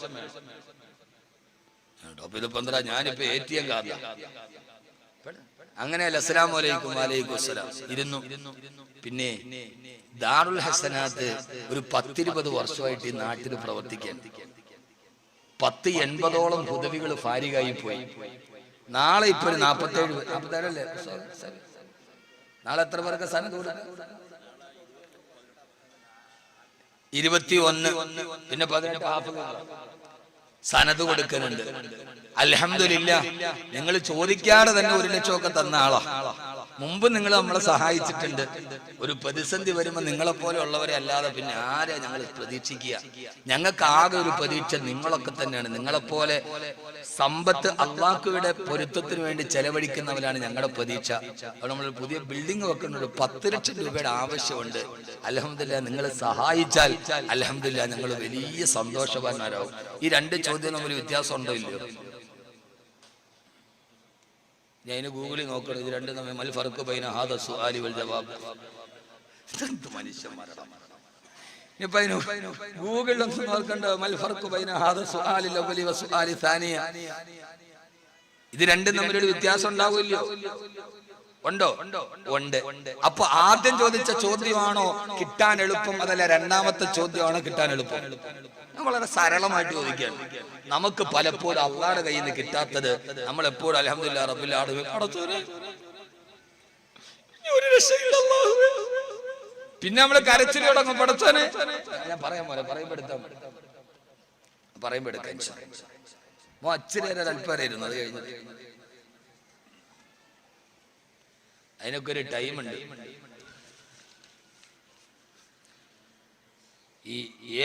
ഓരോ മാസത്തിന് 1 മുതൽ 5 വരെയുള്ള സമയങ്ങളിൽ ടെക്സ്റ്റൈൽസിൽ പോകരുത്. അന്ന് വില ഇച്ചിരി കൂടുതൽ, എല്ലാവർക്കും ശമ്പളം കിട്ടുന്ന ദിവസം. ഒരു 20-25 ഇടയിൽ പോയാൽ ഒരു മനുഷ്യൻ്റെയിലും കായില്ലാത്ത സമയമാണ്. അന്ന് പലതിനും വില, എല്ലാത്തിനും ഒരു പീക്ക് ടൈം ഉണ്ട്. അപ്പൊ ആ സമയത്ത് ഞാൻ പറയാം, ഇപ്പൊ 1-നും 5-നും ഇടയിലാണ്.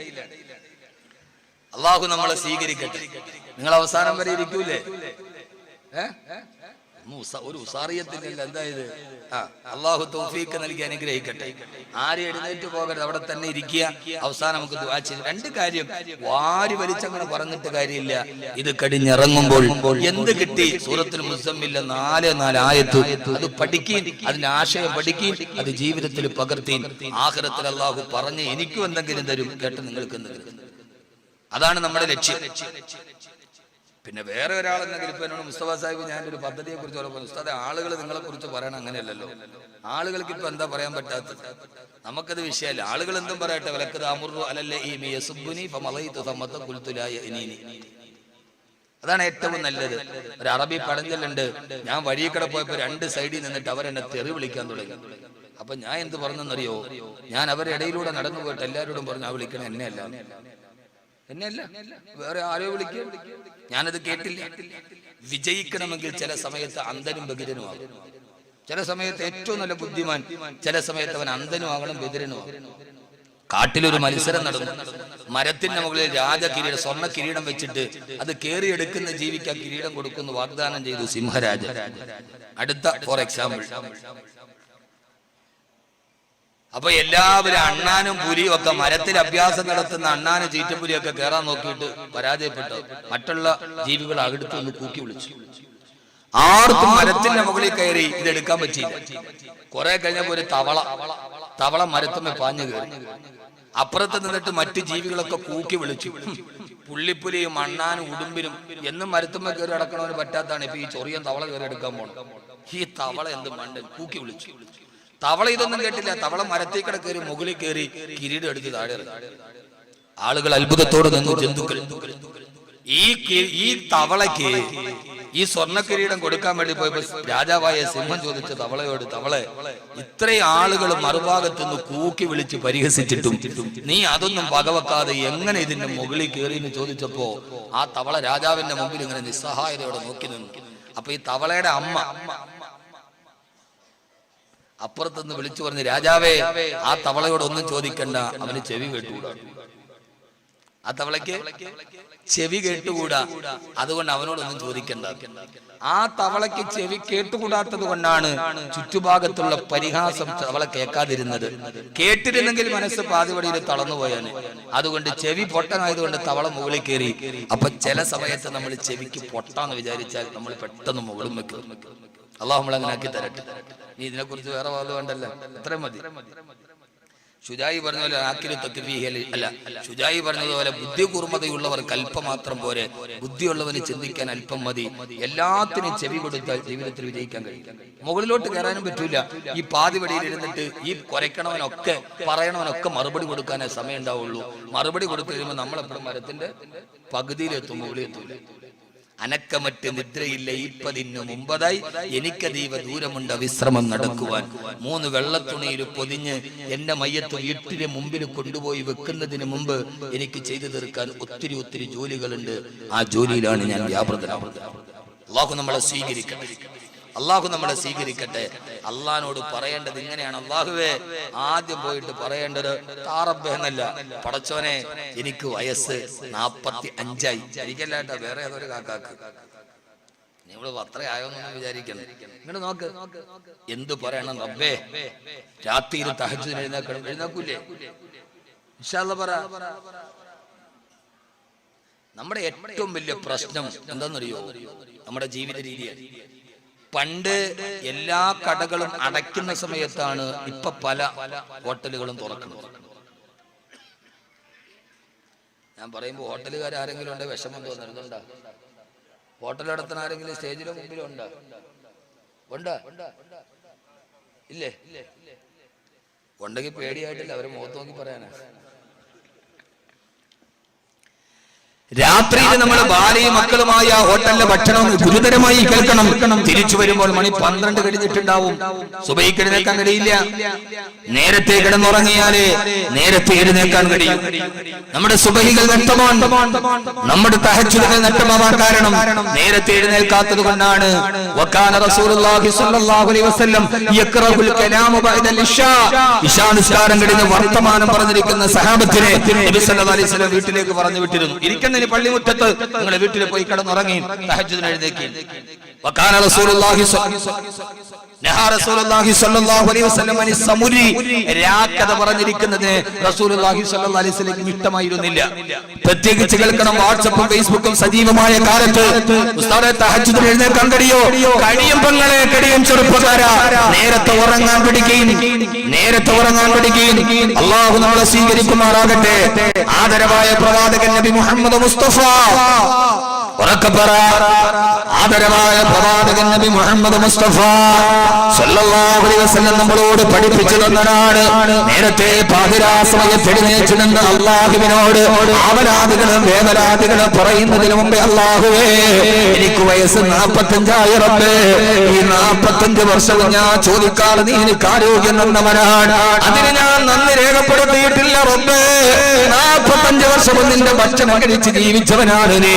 ഈ 45ാമത്തെ വയസ്സിൽ നീ എനിക്കൊരു രോഗം തന്നാൽ അതിന്റെ പേരിൽ എനിക്ക് നിന്നോട് പരിഭവമില്ല റബ്ബേ.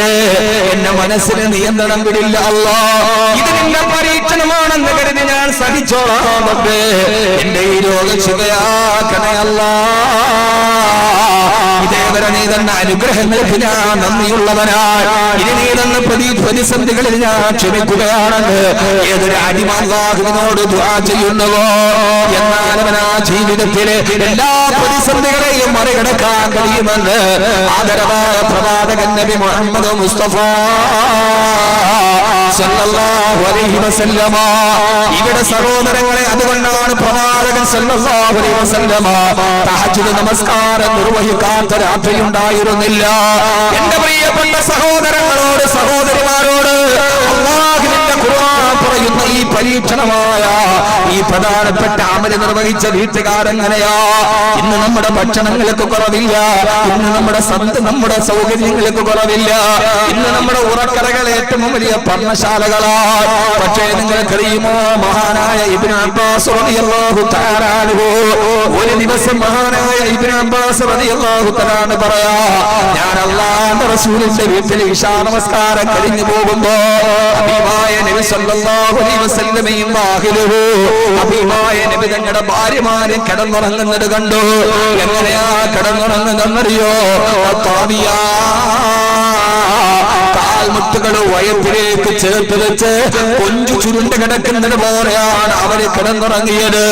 ഈ വാർത്ത കേട്ട സഹാബത്ത് അത്ഭുതത്തോടെ ഇബ്നു അബ്ബാസ് റളിയല്ലാഹു അൻഹുവിനോട് ചോദിക്കുന്നു, ഇബ്നു അബ്ബാസ്, എന്തുകൊണ്ടാണ് ഹബീബായ നബി മുഹമ്മദ് മുസ്തഫ സല്ലല്ലാഹു അലൈഹി വസല്ലമ പാതിരാ സമയത്ത് കാൽമുട്ടുകൾ വയറ്റിലേക്ക് ചേർത്ത് വെച്ചിട്ട് കിടന്നുറങ്ങിയത്?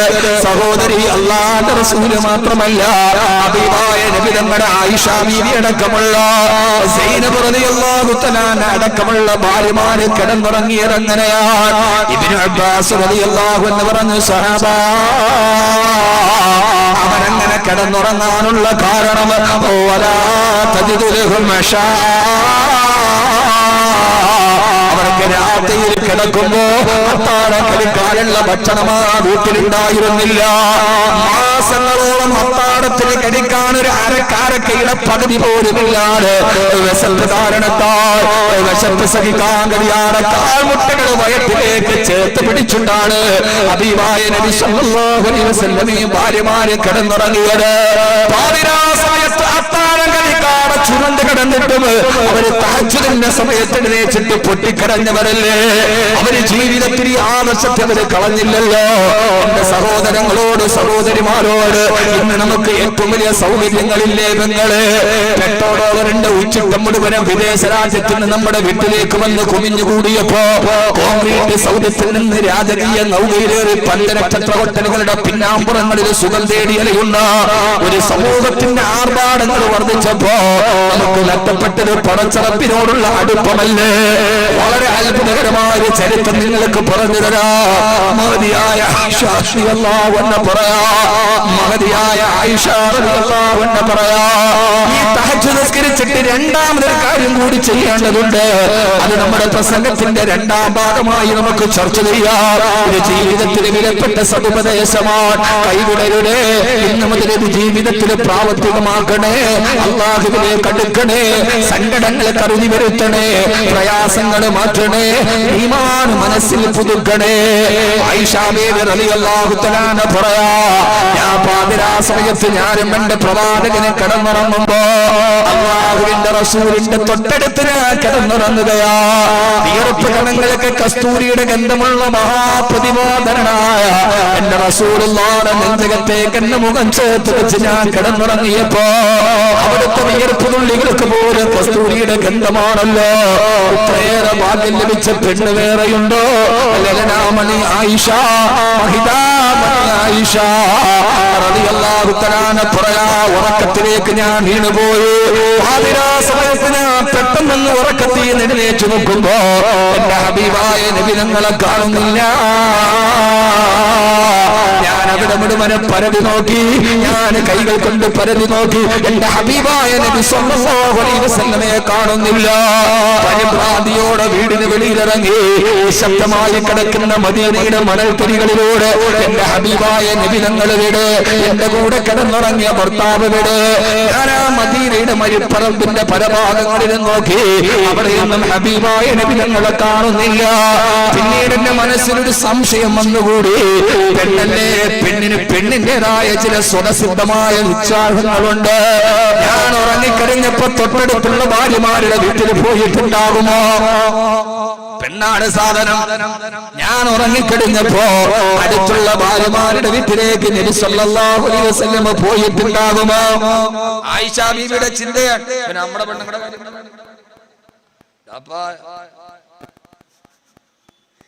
പെണ്ണെന്ന് പറയുന്ന സാധനത്തിനൊരു സ്വതസിദ്ധമായ ശൈലിയുണ്ട്. ആ ശൈലി ഞാൻ എന്റെ ഹബീബായ നബി തങ്ങളെ അസാദിഖുൽ വഅദുൽ അമീൻ, അസാദിഖുൽ വഅദുൽ അമീൻ ഞാൻ അവിടെ മൊത്തം നോക്കി, പരതി നോക്കി, കണ്ടില്ല. അപ്പൊ എനിക്കൊരു സംശയം, ഞാൻ ഉറങ്ങിക്കഴിഞ്ഞപ്പോ പിന്നെ എങ്ങാനും അടുത്തുള്ള ഭാര്യമാരെടുക്കൽ പോയോ? വീടുകളിലെല്ലാം അടുത്തടുത്താണ്. സുബൈറാജി ചിരിക്കുന്നു. നബി സല്ലല്ലാഹു അലൈഹി വസല്ലമയുടെ മറ്റ് ഭാര്യമാരുടെ വീട് മസ്ജിദ് നബവിയോട് ചാരിയിട്ടാണ്. 8 മുഴം നീളം 10 മുഴം വീതി. ഹിജ്റ 2-ാം വർഷം ഒരു കൊച്ചു റൂം ഉണ്ടാക്കി. ആ റൂം സൗദാ ബീവി ആയിഷ ബീവിക്ക് കൊടുത്തു. അടുത്ത വർഷം വേറൊരു റൂം ഉണ്ടാക്കി അതിനോട് ചേർന്ന്, അത് സൗദാ ബീവിക്ക് കൊടുത്തു. ഇങ്ങനെ കാക്ക കൂടുണ്ടാക്കുന്നത് പോലെ മസ്ജിദ് നബവിയുടെ 3 ഭിത്തിയുള്ളൂ, 4ാമത്തെ ഭിത്തി പള്ളിയുടെ ഭിത്തിയാണ്. ചാരിയിട്ട് ലോകത്തിലെ ആദ്യത്തെ 1,00,000 വീട് കോളനി പഠിക്കേണ്ട കണ്ണാടിപ്പറമ്പിലെ സഹോദരിമാരെ. കണ്ണാടിപ്പറമ്പ് എന്ന് പറയാൻ കാര്യമല്ല, നല്ല കണ്ണാടി ഉണ്ടാക്കുന്ന സ്ഥലമാണ്. നല്ല മനസ്സുള്ള ആളുകളാണ്. അങ്ങനെ ആരും അവരവരെ കുറ്റം പറയാറില്ല. ജീവിതം നന്നാക്കാനുള്ള ഏറ്റവും വലിയ ദർപ്പണമാണ് കണ്ണാടി. ചങ്ങമ്പുഴ പറഞ്ഞതുപോലെ വല്ലപ്പോഴും കണ്ണാടി എടുത്തിട്ട് ഇങ്ങനെ കണ്ണാടി നോക്കണം, എന്നിട്ട് പറയണം ഞാനൊരു ഗന്ധർവനോ, സൂക്ഷിച്ചു നോക്കി ഞാനൊരു അത്യുഗ്ര വേതാളമല്ലേ എന്ന് പറയാൻ. സ്വന്തം മുഖം കാണുമ്പോ ഞാനൊരു ഗന്ധർവനോ, സൂക്ഷിച്ചു നോക്കി ഞാനൊരു അത്യുഗ്ര വേതാളമല്ലേ എന്ന് പറയാൻ കഴിഞ്ഞാൽ ജീവിതത്തിൽ മാറ്റമുണ്ടാവും. കണ്ണാടി ഏറ്റവും നല്ല ഗുണപാഠമാണ്. അതുകൊണ്ട് കണ്ണാടി പറമ്പിലെ സഹോദരിമാരെ, ഓരോ വീട്ടിലും മസ്ജിദ് നബവിയുടെ 3 ഭിത്തി ചിന്തിക്കും നിങ്ങൾ. 4ാമത്തെ ഭിത്തി പള്ളിയുടെ ഭിത്തിയാണ്. 9 റൂമുകൾ. ഓരോ വർഷവും കാക്ക കൂടുണ്ടാക്കുന്നത് പോലെ തന്റെ ഭാര്യമാർക്ക് മദീനയുടെ രാജാവ്, മക്കയുടെ രാജാവ് തന്റെ രാജ്ഞിമാർക്ക് വീട് വെച്ചു കൊടുത്തു. ആ വീട്ടിൽ ഒരു കിടക്കാൻ ഒരു വിരിപ്പുണ്ടായിരുന്നില്ല. ഈത്തപ്പന മരത്തിന്റെ ഓല, ആ ഓല മണൽപ്പരപ്പിന്റെ മുകളിൽ വിരിച്ചിട്ടാണ് അവർ കിടന്നത്. ആയിഷ ബീവി പറയുന്നുണ്ട്, രാവിലെ എഴുന്നേൽക്കുമ്പോ എന്റെ ഹബീബായ നബി തങ്ങളുടെ റിസാലത്തിന്റെ ശരീരത്തില് കൊച്ചു കൊച്ചു കല്ലുകൾ ഇങ്ങനെ തുളച്ചു കയറിയിരിക്കുന്ന ഞാൻ കണ്ടിട്ടുണ്ട്. കിടക്കാനൊരു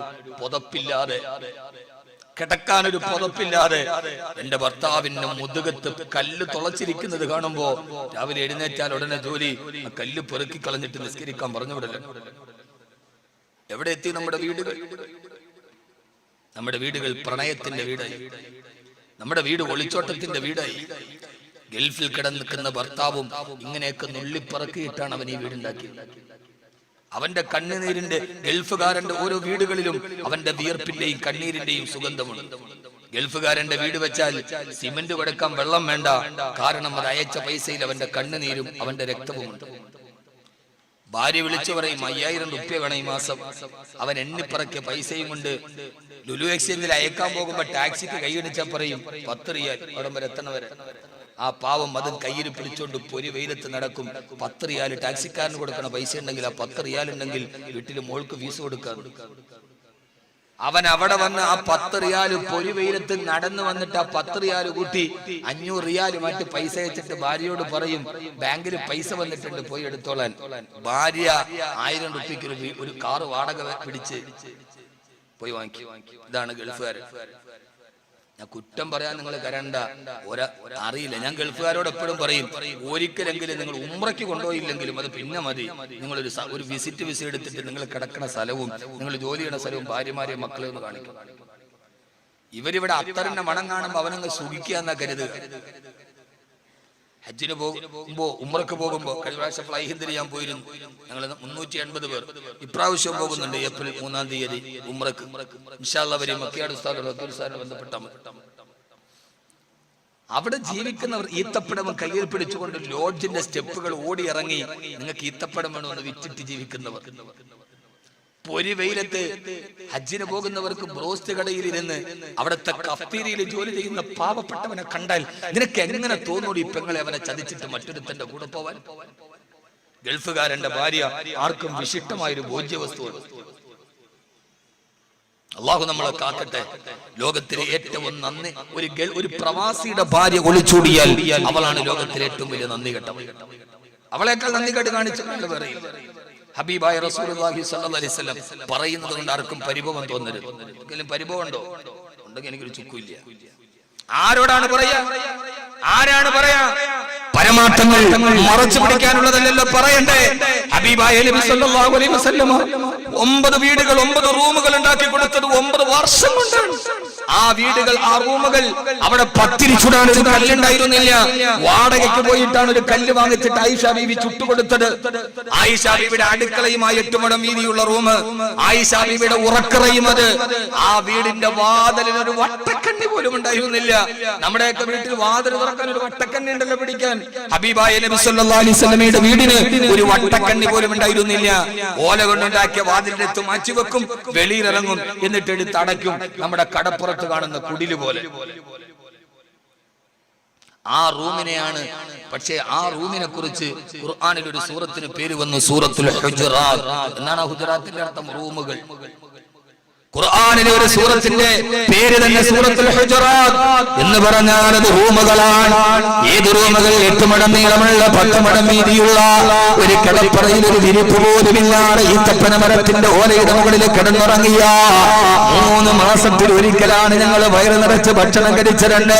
ആ വീട് ഭരിച്ച ഗൃഹനാഥി ലോകത്തോട് പറഞ്ഞു കൊടുത്ത പലപ്പോഴും ഹബീബായ ഞങ്ങളുടെ ഭർത്താവ് വയറിൽ പൊത്തിപ്പിടിച്ചിട്ട് ഞങ്ങളുടെ അടുക്കൽ വന്നിട്ട് പറയും, ആയിഷ മോളെ എന്ന് പറയുമ്പോ വയറ് പൊത്തി പിടിച്ചിട്ട് ഞങ്ങളോട് വന്നിട്ട് പരാതി പറയുന്ന ഭർത്താവിന് ഒരു നേരത്തെ ഭക്ഷണം കൊടുക്കാൻ അടുക്കളയിൽ പോയി നോക്കുമ്പോ ഒരു കാരക്കയുടെ പകുതി പോലും ഞങ്ങളുടെ ഭർത്താവിന്റെ കയ്യിൽ കൊടുക്കാനില്ലാതെ അടുക്കളയുടെ വാതിലിൽ ഞങ്ങൾ ഭാര്യമാരിൽ നിന്ന് തേങ്ങി തേങ്ങി തേങ്ങി കരഞ്ഞിട്ടുണ്ട്.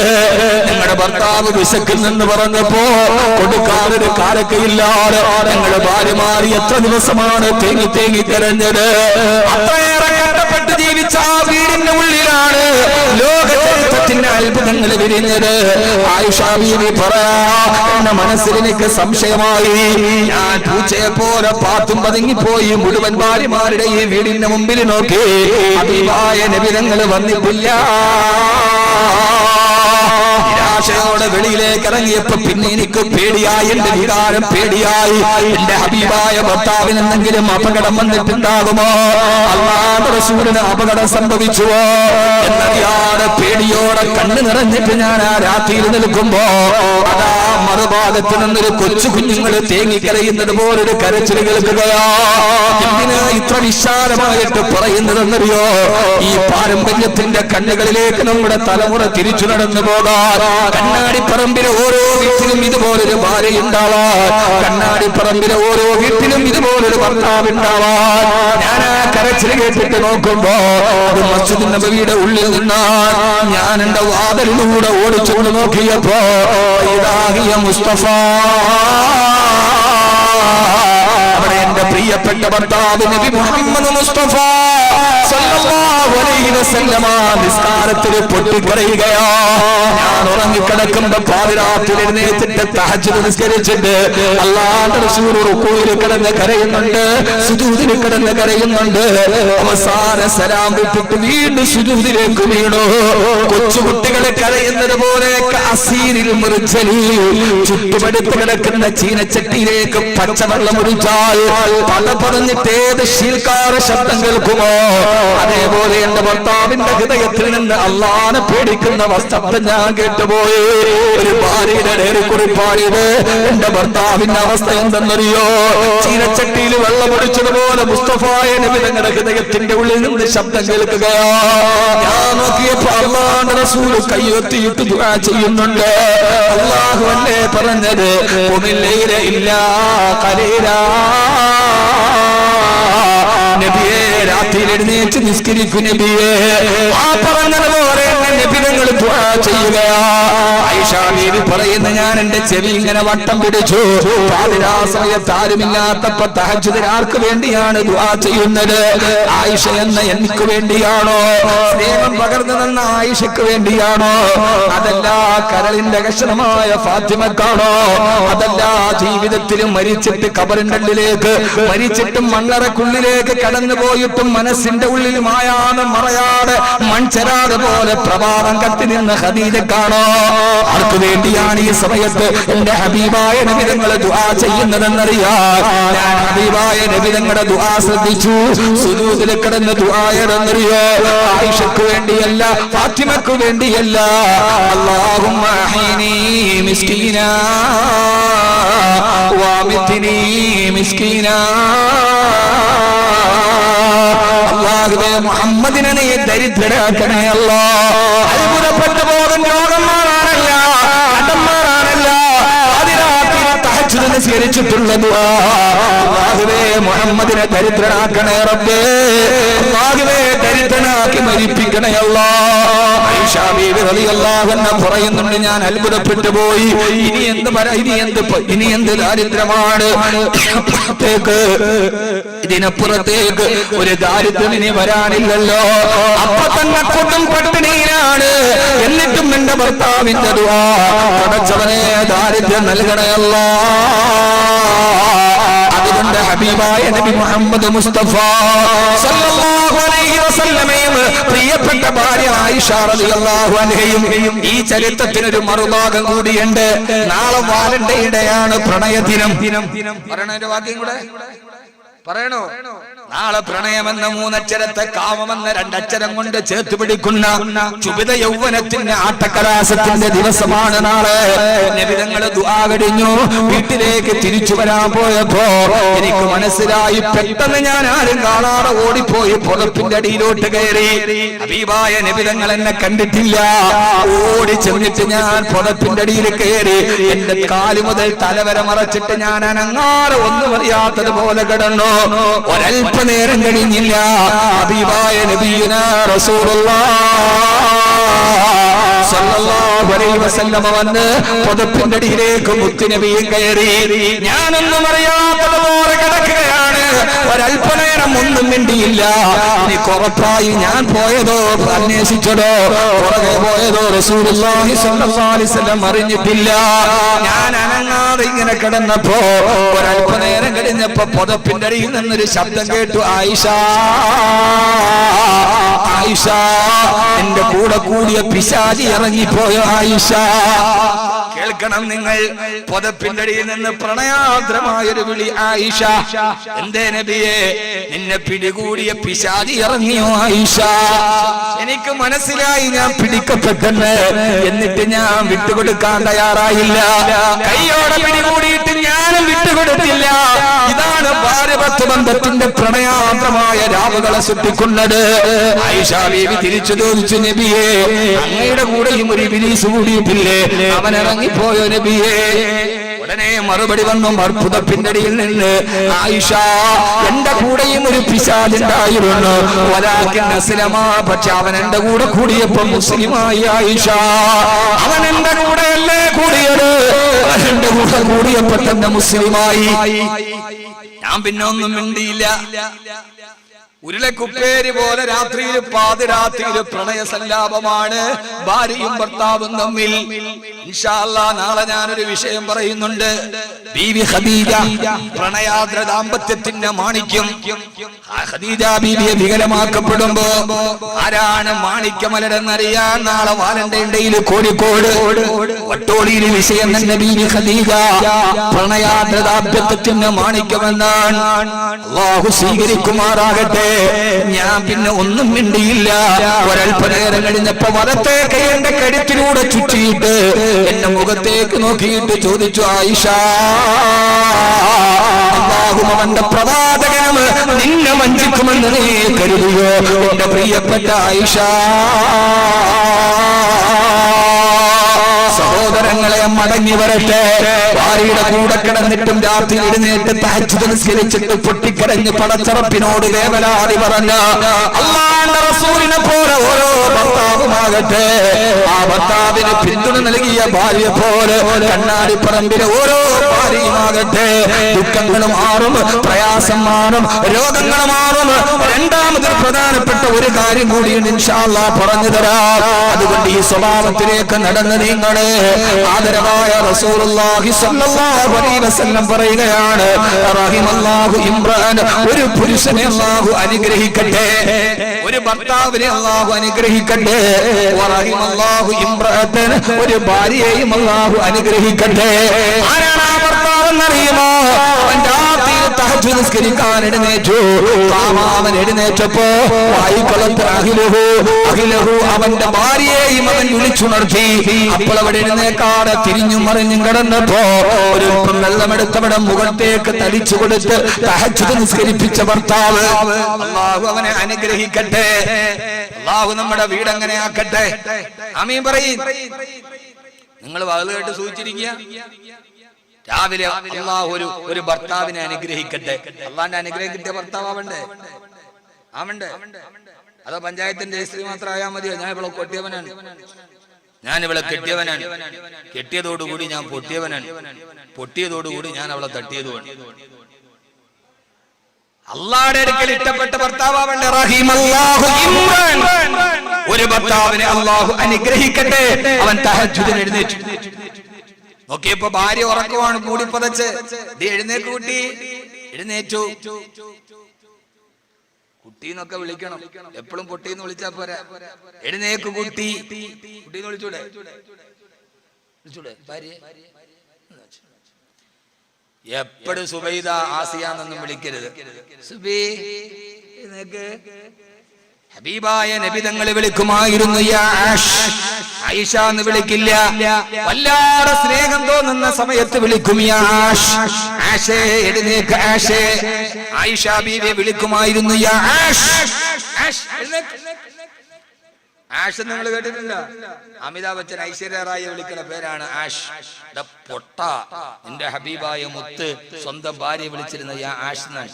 അമിതാഭ് ബച്ചന്റെ മോൻ അഭിഷേക് ബച്ചൻ വിളിച്ചപ്പോ ഐശ്വര്യ റായി എത്ര നസീബും പറക്കത്തുള്ള പെണ്ണ. നമുക്ക് ഹദീസ് പഠിക്കുകയും നബിതങ്ങൾ വലിയ സ്നേഹമുള്ള സമയത്ത് വിളിക്കും യാ ആഷ്. ആഷ ഇവിടേക്ക് വാ. ആയിഷ എന്ന് വിളിക്കില്ല, ആയിഷ എന്ന് വിളിക്കണതിന്റെ ചുരുക്കപ്പേരാണ്. അള്ളാഹു സ്വീകരിക്കുമാറാകട്ടെ. അള്ളാഹു സ്വീകരിക്കട്ടെ. എഴുന്നേപ്പിച്ചു. എനിക്ക് വയ്യ, ഞാൻ താമസ കിടന്നു, തിരിഞ്ഞു കിടന്നു. ഒരിത്തിരി വെള്ളം എടുത്ത് മുഖത്ത് കൊടഞ്ഞു. അവളുടെ ഉറക്കച്ചടവ് മാറ്റി എഴുന്നേക്കി. നമുക്ക് രണ്ടുപേർക്കും ഒന്നിച്ചു മുസല്ലയിൽ നിസ്കരിക്കാം. റഹിമല്ലാഹു ഇംറഅതൻ, ഒരു പെണ്ണിന് അല്ലാഹു ബറക്കത്ത് ചെയ്യട്ടെ. ആകണ്ടേ പെങ്ങളെ, ആകണ്ടേ. എഴുന്നേറ്റു. ഭർത്താവ് അപ്പോഴും ഉറക്കാണ്. ഇക്ക എഴുന്നേറ്റ്. എന്താ ഇവിടെ വിളിക്കണേ ഭർത്താവിനെ? നമുക്ക് എന്താണ്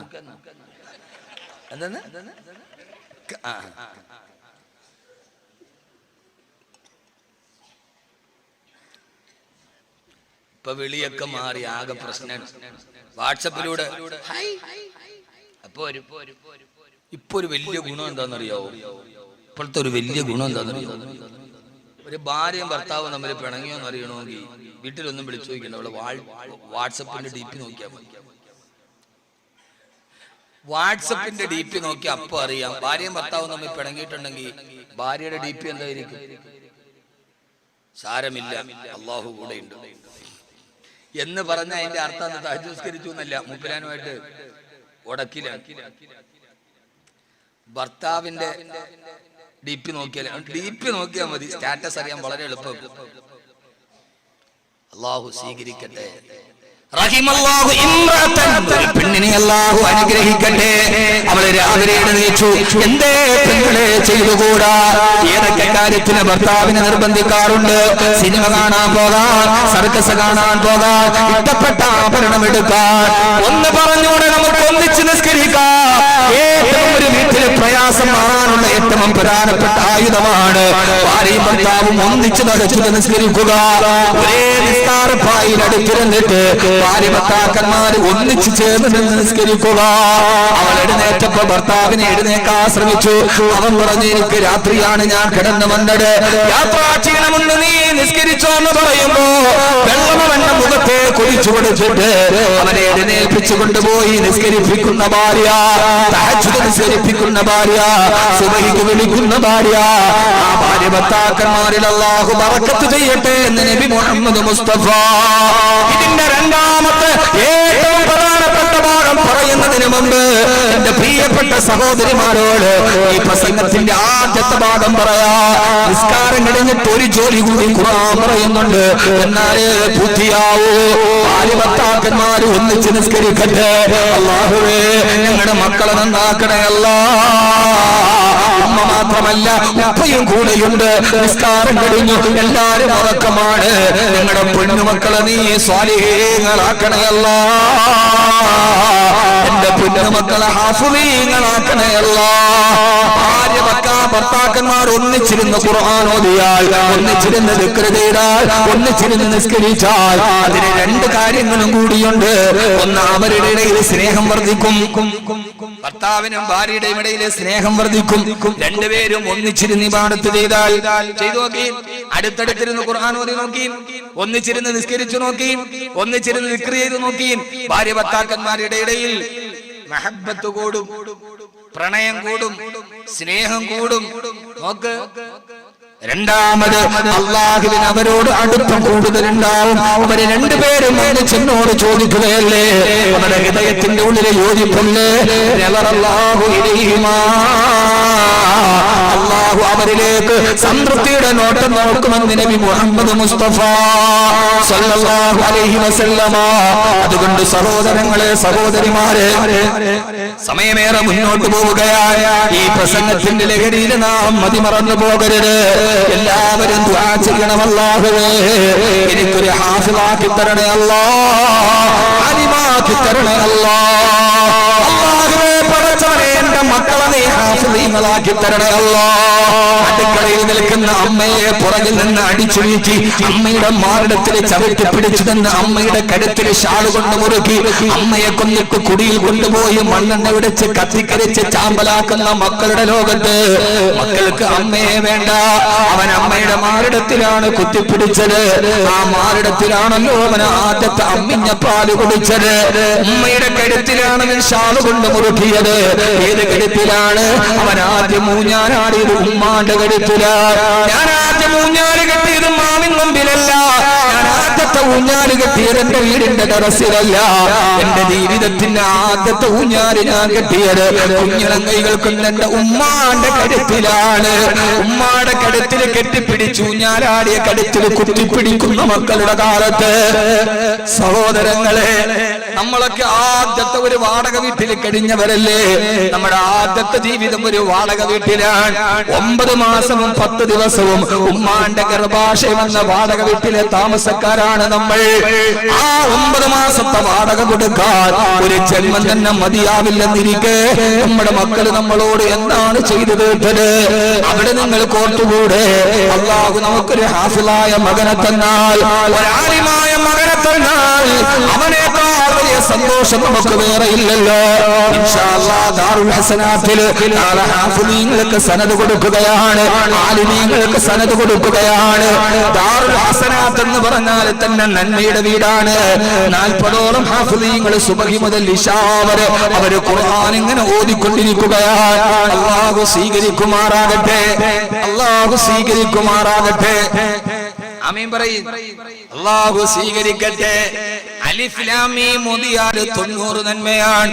ഒരു ഹാഫിൾ ഒരു ദിവസം മുഴുവനും ഖുർആൻ ഓതുമ്പോൾ എത്രയെത്ര നന്മയാണ് നമുക്ക് കിട്ടുന്നത്. ഡോക്ടർ ഷറഫുദ്ദീൻ സാഹിബ് 4 കുട്ടികളെയാണ് 5 കുട്ടികളെയാണ് ഏറ്റെടുത്തത്. എന്നിട്ട് അദ്ദേഹം പറഞ്ഞൊരു വാക്കുണ്ട്, എന്റെ ഉമ്മാക്ക് വേണ്ടി ദുആ ചെയ്യണേ. പൊന്നുമ്മക്ക് വേണ്ടി, ഉപ്പക്ക് വേണ്ടി. നമുക്ക് എത്ര നാൾ ഖുർആൻ ഓതാൻ കഴിയും സഹോദരങ്ങള്? നമ്മൾ ഓതാൻ കഴിയുന്നില്ലെങ്കിലും ഹാഫിളീങ്ങൾ ഇവിടെ ഇരുന്നോതട്ടെ. അതിലൂടെ നമ്മുടെ ഉമ്മാന്റെ ഉപ്പാന്റെ ഖബറിടം പ്രകാശപൂരിതമാകട്ടെ. എന്റെ പൊന്നുമോൻ ഭക്ഷണം കൊടുത്ത ഹാഫിളീങ്ങൾ ഇരുന്ന് ഖുർആൻ ഓതുമ്പോ ആ മകനെ ഞാൻ വളർത്തിയത് വെറുതെ അല്ലല്ലോ എന്ന് ഉമ്മയും ഉപ്പയും ഖബറിൽ കിടന്ന് ആശിക്കട്ടെ.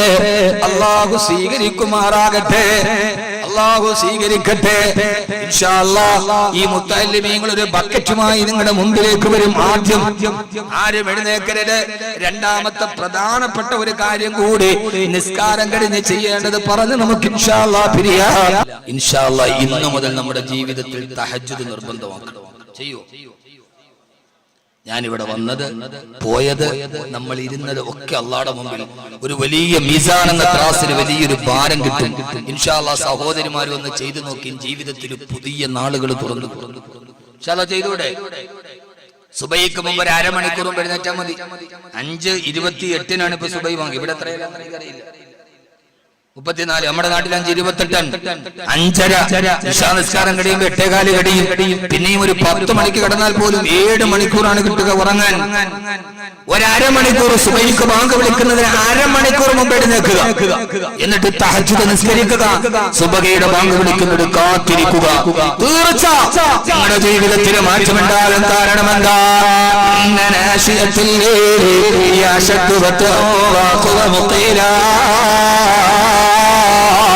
രാത്രിയിലെ ഇബാദത്ത് നിങ്ങളുടെ ഹൃദയത്തിന് തീർച്ചയായും മനക്കരുത്ത് നൽകുന്നതാ.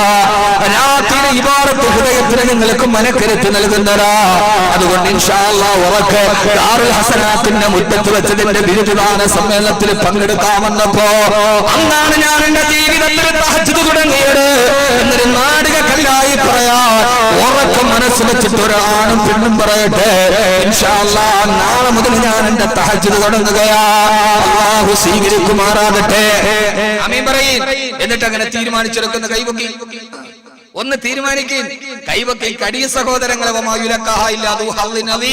അല്ലാഹു സ്വീകരിക്കുമാറാകട്ടെ. എന്നാൽ എന്റെ വാക്കുകൾ കൃതാർത്ഥമായി.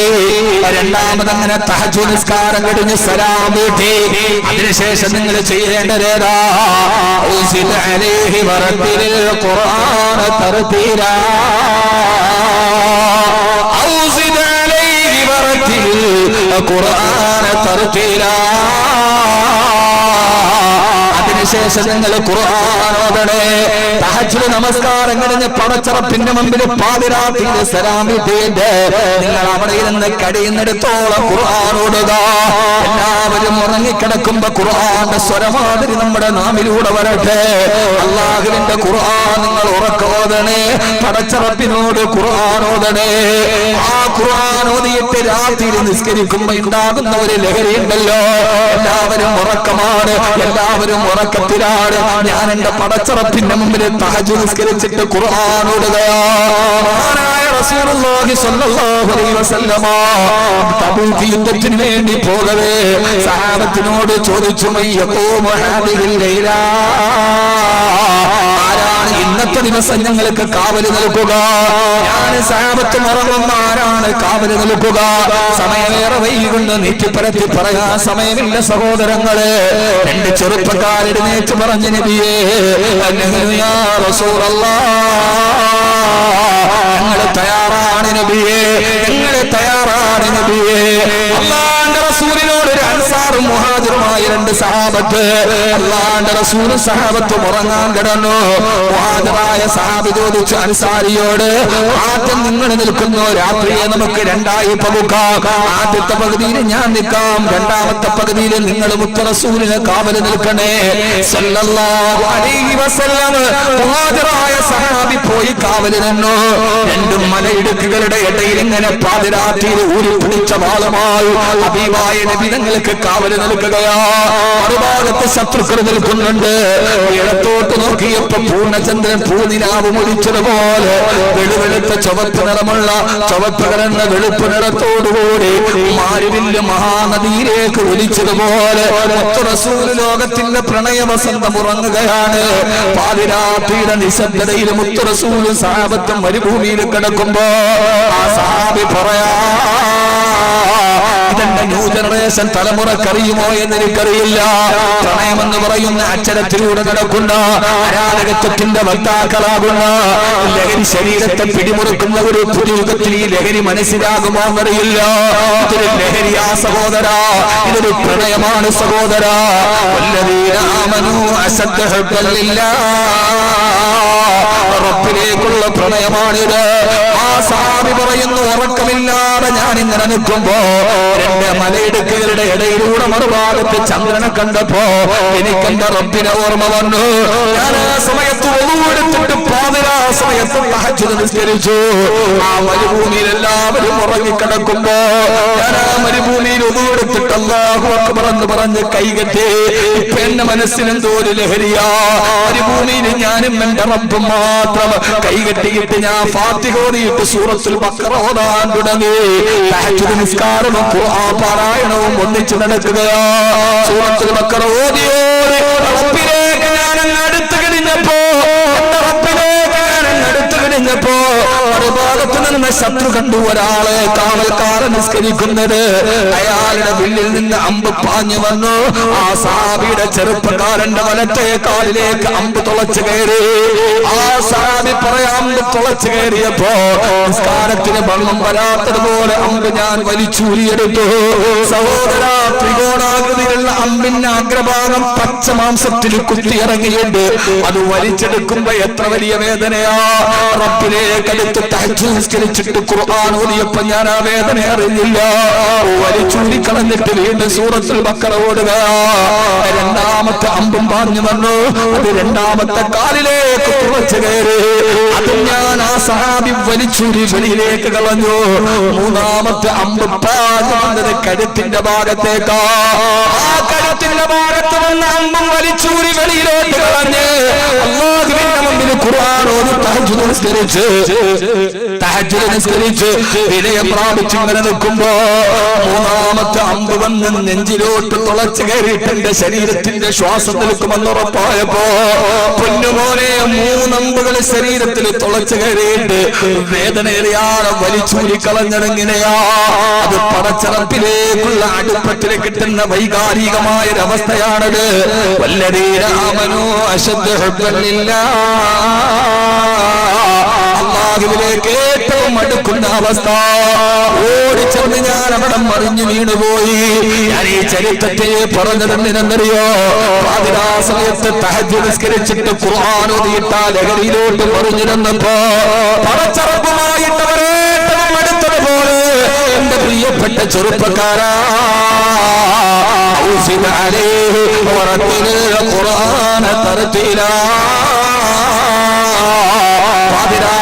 പടച്ചറപ്പിന്റെ മുമ്പിൽ തഹജ്ജുദ് നിസ്കരിച്ചിട്ടൊന്ന് ഖുർആൻ ഓതുമോ?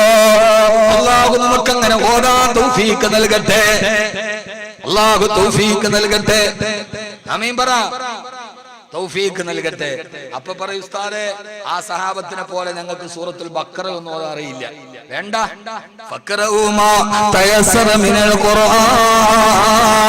അല്ലാഹു തന്നെ പറഞ്ഞല്ലോ, കൂടുതൽ അറിയില്ലെങ്കിൽ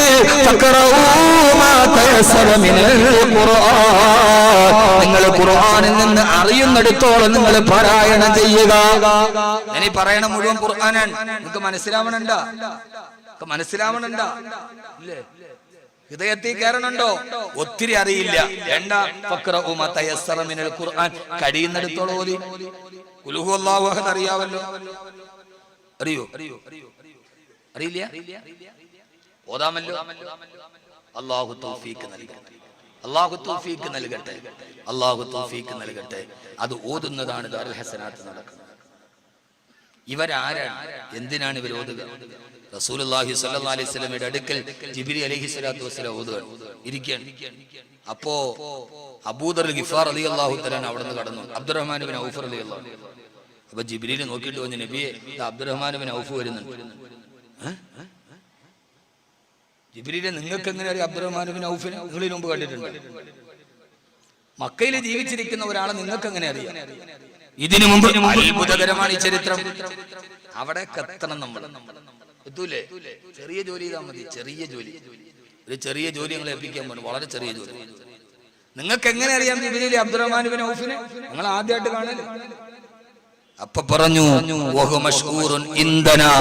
ആകാശ ലോകത്തുള്ള മലക്കുകളുടെ ഇടയിൽ അബ്ദുറഹ്മാൻ ഇബ്നു ഔഫിന്റെ പേര് എപ്പോഴും ചർച്ചയാണ്. സുബ്ഹാനല്ലാഹ്, ലാ ഹൗല വലാ ഖുവത ഇല്ലാ ബില്ലാഹ്. ജിബ്രീൽ സ്വല്ലല്ലാഹു അലൈഹി വസല്ലം നബിയെ, മക്കയിൽ താമസിക്കുന്ന ഈ സഹാബി അബ്ദുറഹ്മാൻ ഇബ്നു ഔഫ് റളിയല്ലാഹു അൻഹു വഹു മഷ്കൂറുൻ ഇൻദന, മലക്കുകളുടെ ലോക ആകാശമാണ്. ആകാശത്ത്, ഞങ്ങളുടെ ലോകത്ത് ഈ പേര് എപ്പോഴും ചർച്ചയാണ്. എങ്ങനെ? മഹാനായ റസൂലുള്ളാഹി സ്വല്ലല്ലാഹു അലൈഹി വസല്ലം ചോദിച്ചു, ജിബീലേ, എങ്ങനെയാണ് ബിമനാല ഹാദിഹിൽ ഫളീല? മഹാനായ അബ്ദുറഹ്മാൻ ബിൻ ഔഫ് റളിയല്ലാഹു അൻഹുവിന് ഈ പദവി ലഭിക്കാൻ ആകാശലോകത്തും മലക്കുകൾ പോലും ഇദ്ദേഹത്തിന്റെ പേര് പറയാനുള്ള കാരണമെന്നാണ്.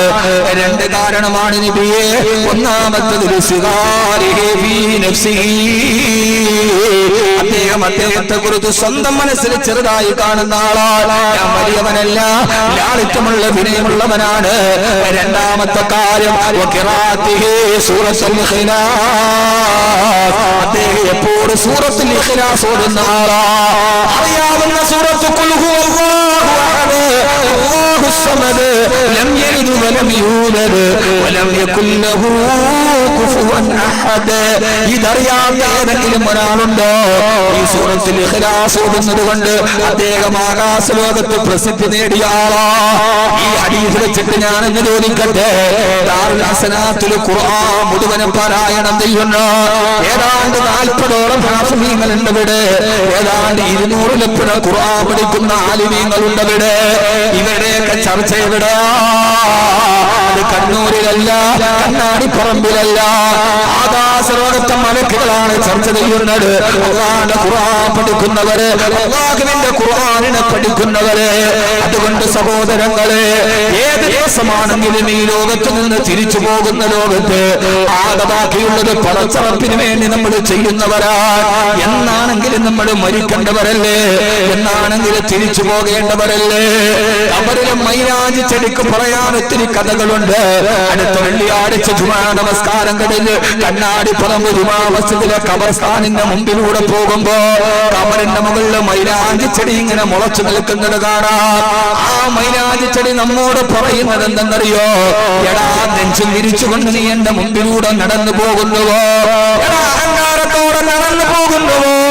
എത്രയോ ഖബറുകൾ നമ്മൾ കാണാറുണ്ട്. ഖബർ കാണണമെങ്കിൽ ജന്നത്തുൽ ബഖീയിൽ പോകണം. ഖത്തറിൽ പോയാൽ ഇവിടുത്തെ ഗ്രാൻഡ് മസ്ജിദിന്റെ മറുഭാഗത്ത് വിശാലമായ ഖബർസ്ഥാനുണ്ട്. 10,000കണക്കിന് ഖബറുകൾ, കണ്ടാൽ ഭീതി തോന്നുന്ന ഖബറുകൾ. ഒരു ഭാഗത്ത് കൊച്ചുകുട്ടികളുടെ ഖബറിടങ്ങളാണ്. മീസാൻ കല്ലിന് പറയാനേറയില്ലേ?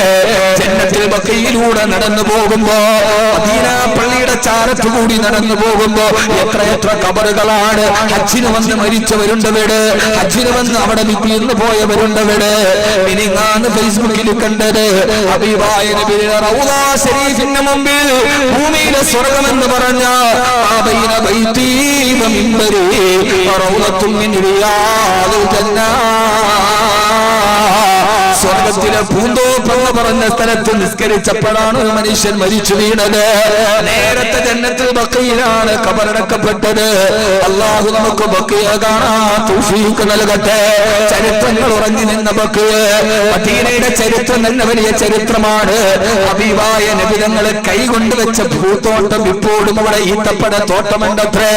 ഇൻഷാ അല്ലാഹ് നിയ്യത്ത് ബഖീയിൽ ഒരു ഉംറ ചെയ്യാൻ ഈ ഏപ്രിൽ ആദ്യത്തെ ആഴ്ചയിൽ വിനീതന്റെ നേതൃത്വത്തിൽ ബഹുമാനപ്പെട്ട മക്കിയാട് സ്ഥാനൊക്കെ ഉൾപ്പെടുന്ന ഒരു സംഘം പുറപ്പെടുന്നുണ്ട്.